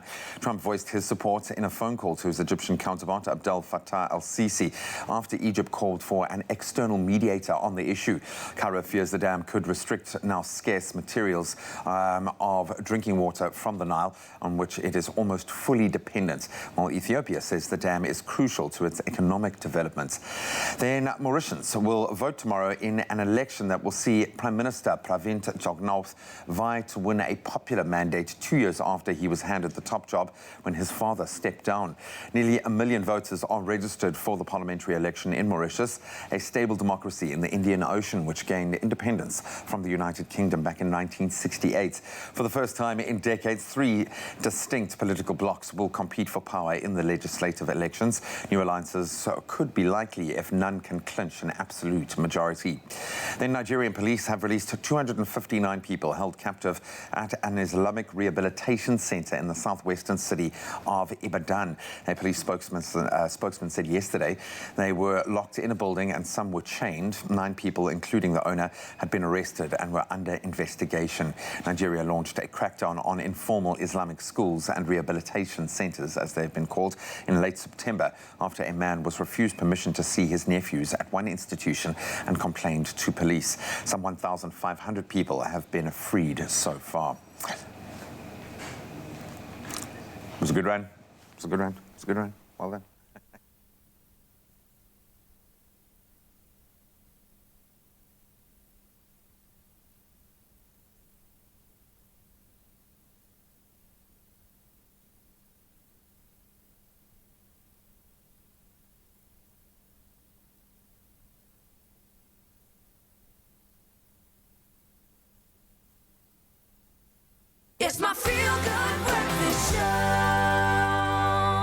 welcome back. This is your feel-good breakfast show, Expresso, on SABC3, and it's so good to be in your company at the start of a brand new day. Eitan Stern from Legalese joins us to talk about pets. That's the topic of the day today, and we're talking about the legalities around owning certain kinds of pets, even the normal kinds of pets that you'd have at home. And you shed some light early on the fact that if you do own a venomous pet, like a spider or a scorpion or a snake, if they were to cause harm to your friend, they can sue you. Yeah, you definitely could be liable. If you were negligent in how you kept the thing and it caused harm to someone, you could definitely be liable. And if someone died, you could go to jail for sure. I don't know if anyone has scorpions as pets. That I've never heard of. You'd be surprised. You'd be surprised, actually. Exactly. Yeah. I mean, we spoke about the legality surrounding owning a pet in your household. But one thing that I also want to know is what rights do we have to report on other people's pets? For example, if we see someone abusing their dog on the road, or you know that your neighbor is keeping her pets in under unfavorable conditions, how do we report it? Okay, great question as well. So people have to take care of their pets. It's not a nice thing to do. If you've got a pet, the law says you have to. Yeah. And we respect what's called animal welfare in this country. So we don't have animal rights. Animals don't have rights like humans do, human rights. We have to, our duty as humans is to look after our animals. So if you are not looking after your animal, or if you see someone not looking after their animal, it can be a criminal offense. And if you see a criminal offense, it's kind of your duty. It's not, you should report that to the police or to the SPCA, and that person will hopefully go to jail. And it has happened before in South Africa. People have gone to jail for abuse of their animals. So if you see it happening, report it to the police, the SPCA, the PDSA. The PDSA is also a fantastic organization. There's lots of organizations for dogs, like Dog and Tears and Oscar's Ark, and they're great organizations out there which protect animals in people's homes. So definitely report it. It's a criminal offense.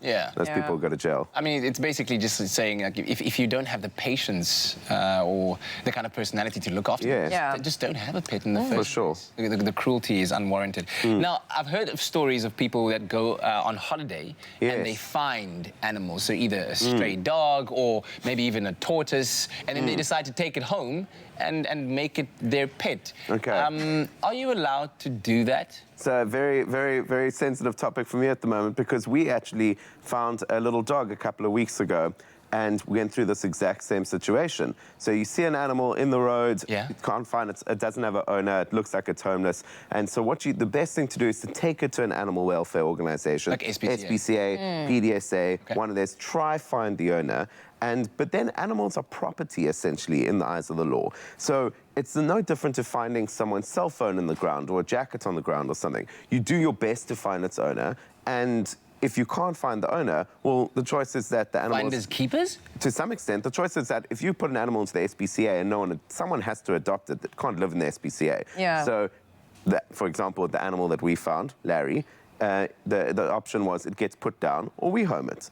So if you're sitting in a situation where you find an animal and you don't try find its owner, well, that's not so cool. But if you can't find the owner, better to give it a home. But with something like a tortoise or a wild animal, that's not the case in the slightest. You're not allowed to move tortoises. That's actually a criminal offense as well. Really? For sure. You're not allowed to move those fellas. Tortoises move very slow and cover very small bits of ground in their life. They get completely disorientated if they moved. Leave tortoises alone. Leave wild animals alone. If you find a dog, dogs are domesticated animals. They're not supposed to be out in the wild. Our little dog, Larry, wouldn't survive a day out there. Those need homes, but wild animals do not need homes. Their home is nature. And of course, if you find a lion walking across the road, you're probably at the Kruger National Park, so leave the lion. I wouldn't put it in the car. Unless it's Simba and it's singing and it's got Seth Rogen doing the voice and all of that. Unless it's Simba singing in 3D. Oh, man. I had a question to ask about what happens to the custody of a pet because you said they're regarded as assets. And now you're divorcing or what happens breaking up. Yes. Now what? Okay, very real question. I've actually dealt with a case like this before early on in my career, divorce. Animals are an asset in a divorce. Someone has to decide who gets it. Some animals are very valuable and people really, the couple might really want them. So it's part of the negotiation. It's treated like any other asset. What's also really interesting is there are instances where people leave their entire estates to their animals to be held in a trust for the animal to be the benefit of that trust. That's true. So it happens. I'm actually thinking about kicking my girlfriend out of my will and leaving everything to Larry. Oh, wow. Yeah, thinking about it. Don't know if I'm going to quite do it, but thinking about it. He's not loyal. He's not loyal. But he is a lawyer. Oh, he is. Eitan, thanks very much, Really a man. pleasure. Quite an interesting conversation. Hopefully it enlightened your perspective on this issue. If you're looking for more answers to unconventional sides and more conventional sides of the law, you can, of course, check them out at Lawyers of Legalese on social media and legalese.co.za. Thanks, Eitan. Only a pleasure. So let's delve back into those news headlines very quickly. Starting here in South Africa, Eskom is appealing to South Africans and businesses alike to use electricity sparingly, as the electricity system is severely constrained and will remain so until tomorrow. However, no load shedding is expected at this stage. Then outgoing Johannesburg Mayor Herman Mashaba says over 30 billion rands worth of investment has been secured towards revamping the inner city. It will go towards the rehabilitation of about 184 buildings in the central city. Then on the international front, Nigerian police have released 259 people held captive at a so-called Islamic rehabilitation center in the southwestern city of Ibadan. They were locked in a building and some were even chained. Then at least 9 US citizens, 3 women and 6 children have been killed in an attack by suspected drug cartel gunmen in northern Mexico. The victims were linked to a breakaway Mormon community that settled in Mexico several decades ago. And finally, President Cyril Ramaphosa has encouraged other South African countries to develop rugby and sport in general. This after the Springboks lifted the Rugby World Cup at the weekend, obviously bringing joy and a sense of pride to many South Africans. Speaking to CNBC Africa, Ramaphosa said sport had the ability to unify a nation. He said sport is a unifier. We saw it in our own nation in '95.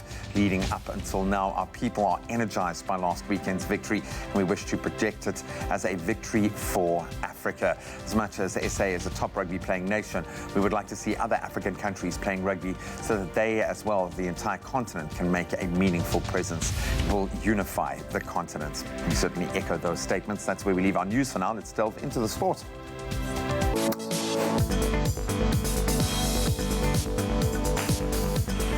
Well, continuing with Rugby World Cup revelations, the Springboks received, understandably, a hero's welcome at OR Tambo International Airport yesterday after winning the 2019 Rugby World Cup in Japan on Saturday, with thousands turning out to welcome Sia and the team home.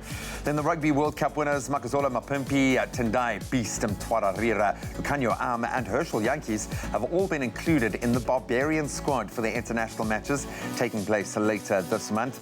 On the footballing front, Tuesday night's PSL action saw Bloem Celtic claim a 3-1 win over Highlands Park, while Orlando Pirates were held against Maritzburg United, and SuperSport United and Golden Arrows also played out to a goalless draw at the Mbombela Stadium. Staying with footballing action, Chelsea fought back after being 4-1 down to draw 4-4 against 9-man Ajax. That was at Stamford Bridge, and defending champions Liverpool, they beat Belgian side Genk 2-1 at Anfield. That was in the UEFA Champions League last night. We'll expand on those headlines one more time on the top of the hour.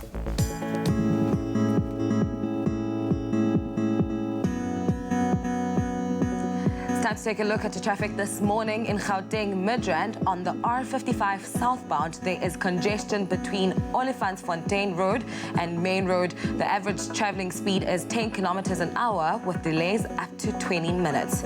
In the Western Cape, Delft, there is a stationary vehicle on the R300 northbound Hindle Road. One lane is blocked and causing delays. Please be patient on the roads this morning. And lastly, Metro Rail Monte Vista line, there is an extended travel time of approximately 60 minutes due to faulty track circuits at Cantermaid and between Monte Vista and De Grendel due to vandalism. Trains are manually authorized between Monte Vista and De Grendel. Please stick around for your weather this morning. A 0-fee account with 0 surprises. That's different.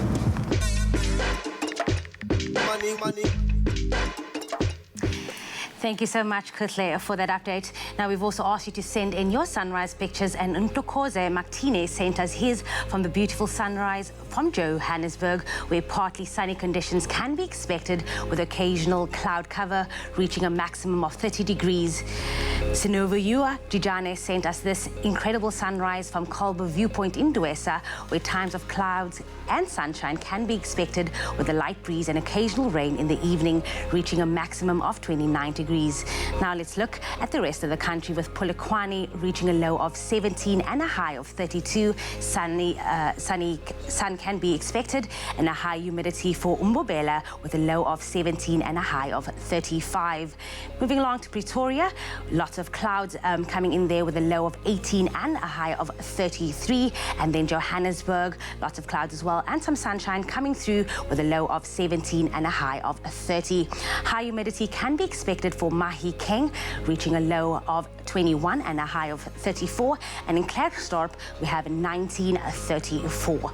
Kimberley, however, will be a low of 16 and a high of 34, and light drizzle can be expected for Bloemfontein with an all-low of 14 and a high of 32. In Richards Bay, we're reaching a low of 22 and a high of 37 as well. And then moving along to Pietermaritzburg, lots of clouds can be expected with a low of 17, reaching that all high of 38.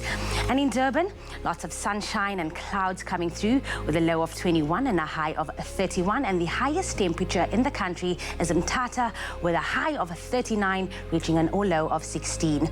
Occasional rain for East London with a 16 and a high of 28, and a northwesterly wind of 37 kilometers per hour for Craddock with a low of 11 and a high of 37. Now, Port Elizabeth is also looking with lots of sunshine and clouds with a low of 15 and a high of 23, and George 12, 22. The lowest temperature in the country can be expected in Sutherland, reaching an all-low of 2 and a high of 18, and a couple of showers for the mother city, Cape Town, with a 13 and a high of 19. Heavy rainfall for Worcester with a low of 8 and 22, and Springbok with a low of 6, 22 as well. Lastly, we move it over to Uppington with a low of 13 and a high of 35, and make sure that whatever you do, make today count. Well, if you're a woman, I want you to come closer, because this conversation is definitely for us girls. We've all suffered from a urinary tract infection or thrush at some time in our lives, and although it is pretty common, it can be really debilitating. But it is a relief to know that there is something that can be remedied, and quickly. We have Mamone Selolo in studio, who is a pharmacist at Medicare, and she'll be giving us some useful advice on how to manage and treat UTIs. We'll also be dealing with family planning issues and contraceptives, so keep watching. Mamone, welcome to the show. Thank you for having me. This is one of those, as women, I know that we've all dealt with this. It's not a fun topic, but it is nice to know that there is a way to treat it. But before we chat any further, what exactly is a urinary tract infection? So a urinary tract infection is a bacterial infection which affects any part of the urinary tract. So it can be the kidneys, or the bladder, or the urethra. It is most common in a lot of women. I think I, for one, I have experienced it in my pregnancy, and it actually has led me into a premature labor. Wow. So I gave birth to a 29 weeks old baby because of a UTI. So it is a very serious, and it's the most uncomfortable thing to do, especially in pregnancy. Yeah. Because what happens is if you're pregnant, the uterus, as it grows, because it sits directly on top of the bladder, so the bladder then doesn't empty out as it should. Yes. So then that remaining urine, that's what causes the infection. Yeah. So with the pregnant woman from the Medicare pharmacy side, we will have to do a referral to the VideoMed doctor, who will have to prescribe the antibiotics for the pregnant ladies. Yeah. What causes a UTI, and how does one even begin to treat it? It is a bacterial infection. Yeah. So what I can advise is ways that we can avoid to not get the UTIs. is maybe when you go into the bathroom, instead of wiping from the back to the front, you have to wipe from the front to the back. So we have to try and drink a lot of water, because if you are drinking a lot of water, then it at least flushes out all the bacteria as well. So those are some of the things. I mean, especially the wiping. It's not even a lot of people that know that it's very important how you actually wipe. Because remember, if you're wiping from the back, that is a bacteria that will go straight into the vaginal tract. And steps to treat it once you have it? So once you have it, the best way to treat it is with antibiotics. So we do have a video med consultation in our Medicare pharmacies. So the doctors are always available to assist with that. So the clinic nurse, which is a professional nurse, will do the test, which is the urine test, to test the urine.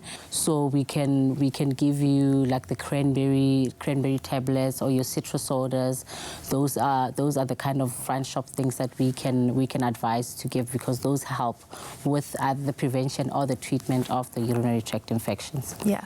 When it comes to things like family planning, how does Medicare make sure that they join you on that journey to make sure that it is one that is filled with knowledge, and of course you know exactly what you need?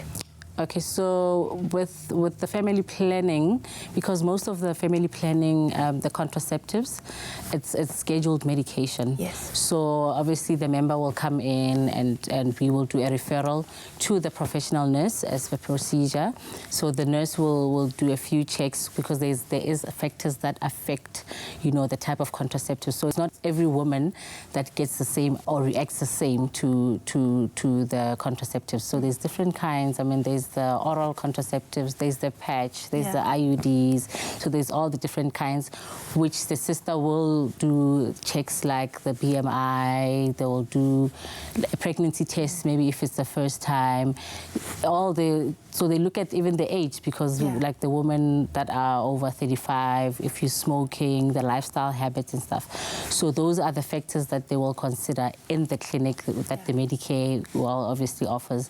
And that will also be a procedure that is done through the video med doctor for a prescription, which will be valid for 6 months. Yeah. And that is only at a cost of $175.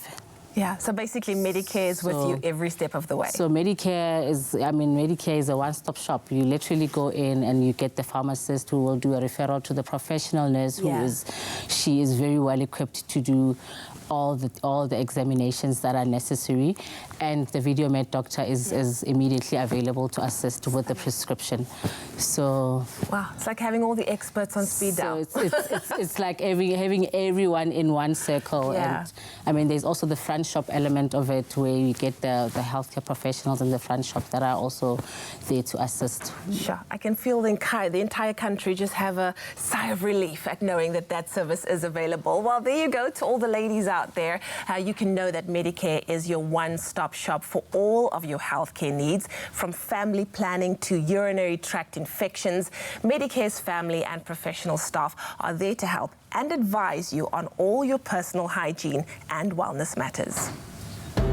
Medicare, reinventing pharmacy for you. So we just come out of a massive sporting weekend with the Springboks winning the Rugby World Cup, and we're going into yet another massive sporting weekend. 5 weeks. Because we see the season opener of the second edition of the Mzansi Super League that starts off this coming Friday. Oh, and the superstars are out in force. We're going to get the latest on which marquee players are going to be joining the Cape Town Blitz. They've got 2 matches this weekend. Obviously, one up against the Josie Stars to kick us off. That's going to be a massive rivalry reignited. Then a sold-out Paarl, by the looks of it, on Sunday. So Paul Adams is going to give us the skinny on the Mzansi Super League. Hey, Paul, hey, good to see you. Welcome back. So good to connect with him and get excited about, I think, one of the coolest ways to experience cricket. So you better be getting out there to go and watch and support some amazing local and international superstars as well. But we'll bring you the skinny after this. Fast fun for all, baby.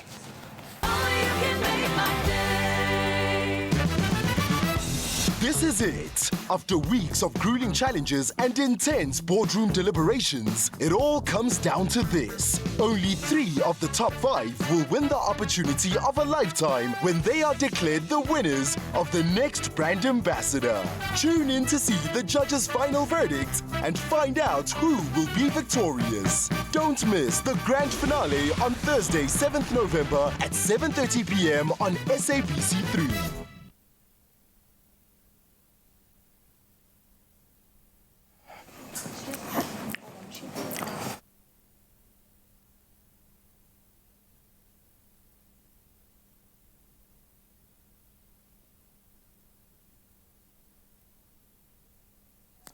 So this is 9 US citizens, eh? Yeah.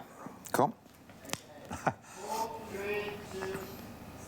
Then a little further afield, at least 9 US citizens, 3 women and 6 children have been killed in an attack by suspected drug cartel gunmen in northern Mexico. The victims are members of the Labaron family linked to a breakaway Mormon community that settled in Mexico several decades ago. The victims were traveling in a convoy of vehicles. The security minister said the group could have been targeted accidentally as a result of mistaken identity. Mexico's president said Mexico would act with independence and sovereignty in pursuing the criminals behind the attack.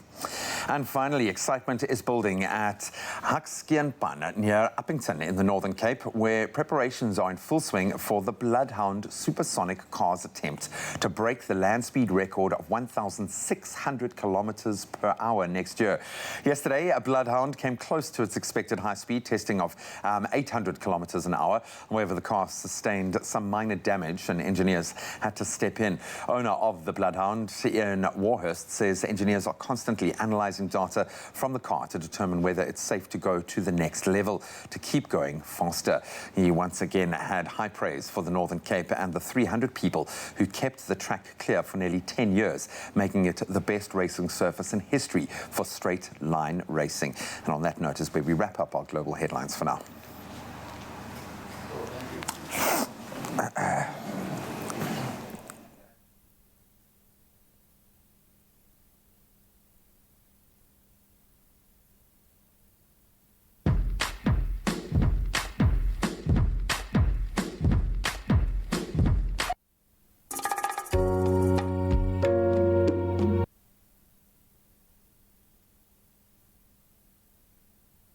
It's my feel-good breakfast show.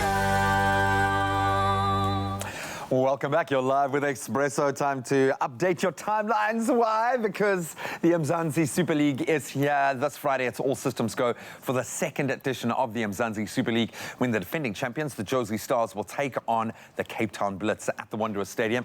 MSL, one of the biggest T20 cricket tournaments in the country, certainly, and now on the globe, with a host of local and international marquee players being represented in every team. Protea legend and current Cape Town Blitz assistant coach, Mr. Paul Adams, now joins us to chat about some of their upcoming fixtures and the season ahead. Paulie, always good to see you, Good man. morning. Yeah. First of all, how are you doing?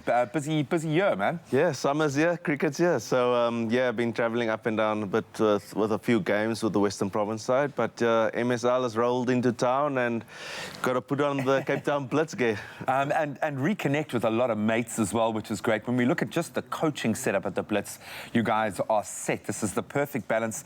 A lot of Proteas represented in there. What is the goal for the Blitz this year? Surely dominance. Yeah, I think it's always, you get a bunch of players and they come in for a short space of time. So it's important to get a good environment. So with Ashwell Prince as head coach, Faik Davids, myself, and we got we just got Ashi Mamla on board as well later on in the season. So it's going to be an exciting time, especially for young players within our group. You can just tap into different mindsets with the overseas players and get just a different feel of the game of cricket.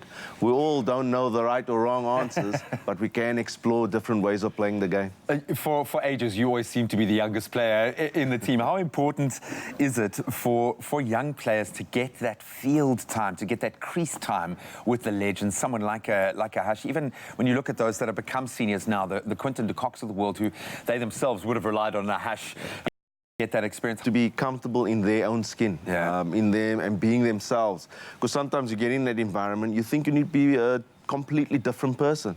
No, we don't want that. We want you to express yourself and play how you want to be playing and just be the best you can be. Especially in the most unforgiving environment that is T20. How do you go about setting a game plan You've got to take it, obviously, match by match, but how do you work it out when the fortunes of a game can turn with literally one ball? How do you approach the mindset? Approaching the season is actually the planning takes months. It starts months before the draft, planning how you actually want to play the game and then get the player that can fit within that game plan. So I feel we've got a good, exciting brand of players within the group. Options and left-arm spinners, off spinners, leg spinners, and quite a few quicks within the group. So it's a pretty legendary quicks at that, right? How important is the slow ball as a slow ball aficionado? How important is it to have that balance of spin in the shorter format of the game? Yeah, I think you just want options. As a captain, we got Quinton de Kock, who's the new captain. Well, for our side, he's quite an open-minded captain. He explores and he's not too rigid in the way he's thinking. So he looks at conditions, how things are panning out, and he goes with his gut feel. And often that is a great attribute for captaincy to have within T20 cricket. Sometimes you can't be too structured. It's a game that goes with ebbs and flows all the time. Makes it exciting. No, absolutely. So balance in the squad you have mentioned. Moeen Ali, I understand, is coming in briefly, which is fantastic. I think in the shorter format he's proven, well, in all formats he's proven his worth. Take us through some of the marquee players. Who are you most excited about seeing in this team? Yeah, Liam Livingston is not too well known within South Africa, but he's hit in England. He's been on fire there for Lancashire in the Blast T20 tournament. I think he could entertain quite a few crowds. So you got to be close to your seats there and watch it. Keep an eye in the sky. And a guy like Wahab Riaz, who's been playing all around the world, and I think it's so important for our younger players, along with Dale Steyn in our team, to be tapping into that knowledge. How he goes about his game, what he thinks when he bowls at the death, all of those things, and that's why we kind of went towards quite a bit of experience in terms of marquees, and you fill in those areas to. We saw with the likes of like the Nokias of this world how young players use that opportunity to literally get themselves into the international setup. First game up against the Jozi Stars. In fact, you've got a busy weekend. You know, Paarl is one of the most difficult stadiums to play in because it will be sold out. What's the goal for this first weekend? What are you expecting from the Jozi Stars, first off? Yeah, I think it's so important to have a good start. That's why we prepped yesterday. We had a warm-up game. Just started getting through, guys, but today is a bit of rain around. So I think we want to hit the ball rolling right from the beginning. Big encounter against Jozi Stars. Good surface. I think ball flies in the IFL, so I think we're up for anything up there. So, but this year the MSL teams are going to be really tough to play up against. I think you can't really judge who's best team on paper and all of those things. All well-balanced squads. So we're up for another, I think, a good season of MSL, and I'm really excited, and I hope everyone else is as well. Yeah, man, you've got to get down to the stadiums. Look forward to seeing you in the dugouts. All the best of luck to you and the rest of the team. I saw a fire in Dale's eyes when we had him in last week. Make no mistake that it is, yes, friendly and a big jaw out there, but these guys take it very, very seriously, and you're likely to see some of the most explosive cricket that we have seen all year. But go out, start showing your loyalty. Which team are you supporting? You can let us know on all of our social media platforms. Now, we're not only bringing the fire in the sports, but we're also bringing the fire right here in the studio, because Danae and Theo is still here with a Roomba. Is it Roomba? Roomba. Ooh, Rabatsa. Okay, listen, you're going to teach us the basic steps, because you said it's all about romantic and slowing it down. So we're going to follow you, and you are going to be, of course, the man, the lead, and you're going to take us through it. So take us through it. So first, it's going to be like a side-to-side step. Okay. So with also a step called a kukaracha. Which is mostly from the hips. Okay. Okay, show us, please. Show us. 2, 3, 4, 1, 2, 3, 4, 1. Okay, so you know what I just realized? It's all about like the face, because if you do like a... Hey. So it's just about the face. Like, even if you don't know what to throw in your dress, mate. Oh, okay. But no, Danae, you are doing it. Listen, man, while we're trying to find our feet here, Jamie and I, after the break, Danae and Theo will show us exactly how it's done. See you after this. Okay. Guess what? Courtesy of Dion Wired, we have new prizes for you. Up for grabs is an Epson printer and Samsung tablet bundle, a Nintendo Switch Lite, and a super stylish Smeg toaster and kettle combo. Simply SMS the keyword Dion Wired, your name and email address to 33728 to win. Plus, when you SMS in, you are entered into the grand prize draw to win a Tech Dash in a Dion Wired worth 100,000 Rand. Winning has never been so easy.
It's my feel-good breakfast show. I still think we haven't seen enough of your rumba yet, okay? I think we still need to embrace the figure of eight, the la cucaracha, but we're going to get some more unbelievable Latin dancing for you in just a moment. Right now, let's get back into our official duties. It is almost 8 o'clock time for the news headlines. Making national headlines this morning, Eskom is appealing to South Africans and businesses to use electricity sparingly as the electricity system is severely constrained and will remain so until tomorrow. However, no load shedding is expected at this stage. Last month, the power utility implemented load shedding due to urgent maintenance. Eskom concedes that the system remains vulnerable due to historic factors such as inadequate maintenance as well as the aging plants. The power utility says it will keep South Africans informed about the status of the electricity system and its recovery efforts. In other news, outgoing Johannesburg Mayor Herman Mashaba says over 30 billion rand worth of investment has been secured towards the revamping of the inner city. This will go towards the rehabilitation of about 184 buildings in the city. He says he's been able to turn the inner city into an investment hub and added that 32 billion rands worth of investments had already been signed with bank guarantees. Mashaba had been addressing investors who are a part of the Inner City Partnership Forum in Braamfontein. On the international front, Nigerian police have released 259 people held captive at an Islamic rehabilitation center in the southwestern city of Ibadan, a police spokesperson said yesterday. They were locked in a building and some were even chained. Now, 9 people, including the owner, had been arrested and were under investigation. Nigeria launched a crackdown on informal Islamic schools and rehabilitation centers in late September after a man was refused permission to see his nephews at one institution and complained to the police. Some 1,500 people have been freed so far. Now, at least 9 U.S. citizens, 3 women and 6 children have been killed in an attack by suspected drug cartel gunmen in northern Mexico. The victims are members of the Lebaron family linked to a breakaway Mormon community that settled in Mexico several decades ago. The victims were traveling in a convoy of vehicles, and security ministers said the group could have been targeted accidentally as a result of mistaken identity. Mexico's president said Mexico would act with, quote, independence and sovereignty in pursuing the criminals behind the attack. And finally, excitement is building at the Hakskeenpan near Uppington in the Northern Cape, where preparations are in full swing for the Bloodhound supersonic car's attempt to break the land speed record of 1,600 kilometers per hour next year. Yesterday, Bloodhound came close to its expected high speed testing of 800 kilometers per hour. However, the car did sustain some minor damage and engineers had to be roped in. Owner of the Bloodhound, Ian Warhust, says engineers are constantly analyzing data from the car to determine whether it's safe to go to the next level to keep going faster. He once again had high praise for the Northern Cape and the 300 people who cleared the track for nearly 10 years, making it the best racing surface in history for straight line racing. Well, on that note, that's where we leave your news headlines, and this time around, let's take a look at your sports headlines with Graham.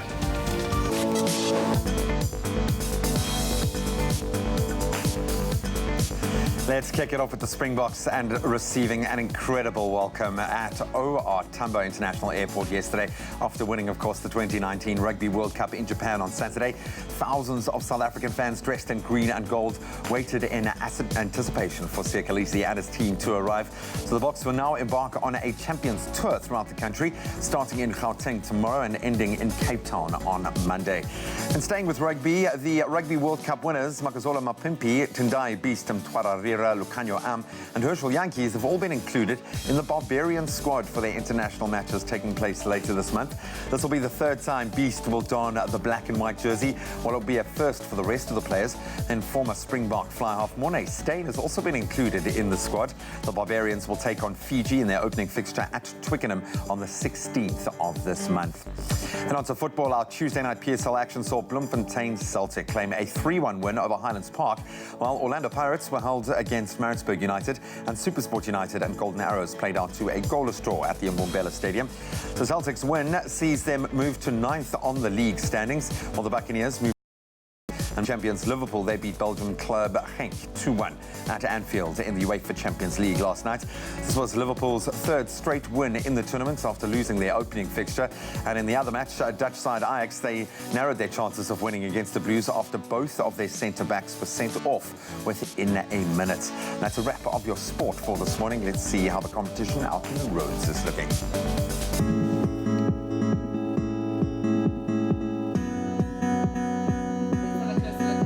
This morning in Gauteng North Riding, there has been an accident and a stationary vehicle on the N1 northbound after Malibongwe Drive.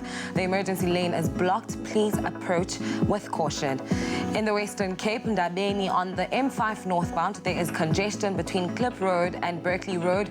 The average traveling speed is 25 kilometers. Delays upwards. Let's have a look at your weather with Jamie.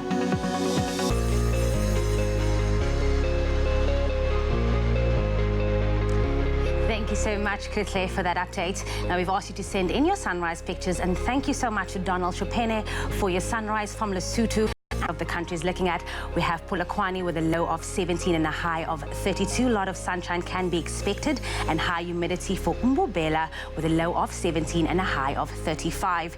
We move along to Pretoria, low of 21, reaching that all high of 34. Klerksdorp with lots of clouds and some sunshine with a low of 19 and a high of 34.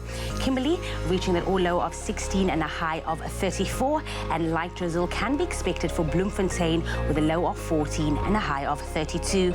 In Richards Bay, lots of sunshine and clouds, only 1 and a high of 31. And the highest temperature in the country reaching of 39 in Mthatha. Occasional rain for East London with a low of 16 and a high of 28. And a northwesterly wind of 37 kilometers per hour, and that is in Craddock with a low of 11 and a high of 37. Port Elizabeth with a low of Worcester with a low of 18 and a high of 22, and Springbok as well with 22 as the highest and a low of 6. And lastly, Uppington with a low of 13 reaching a high of 5.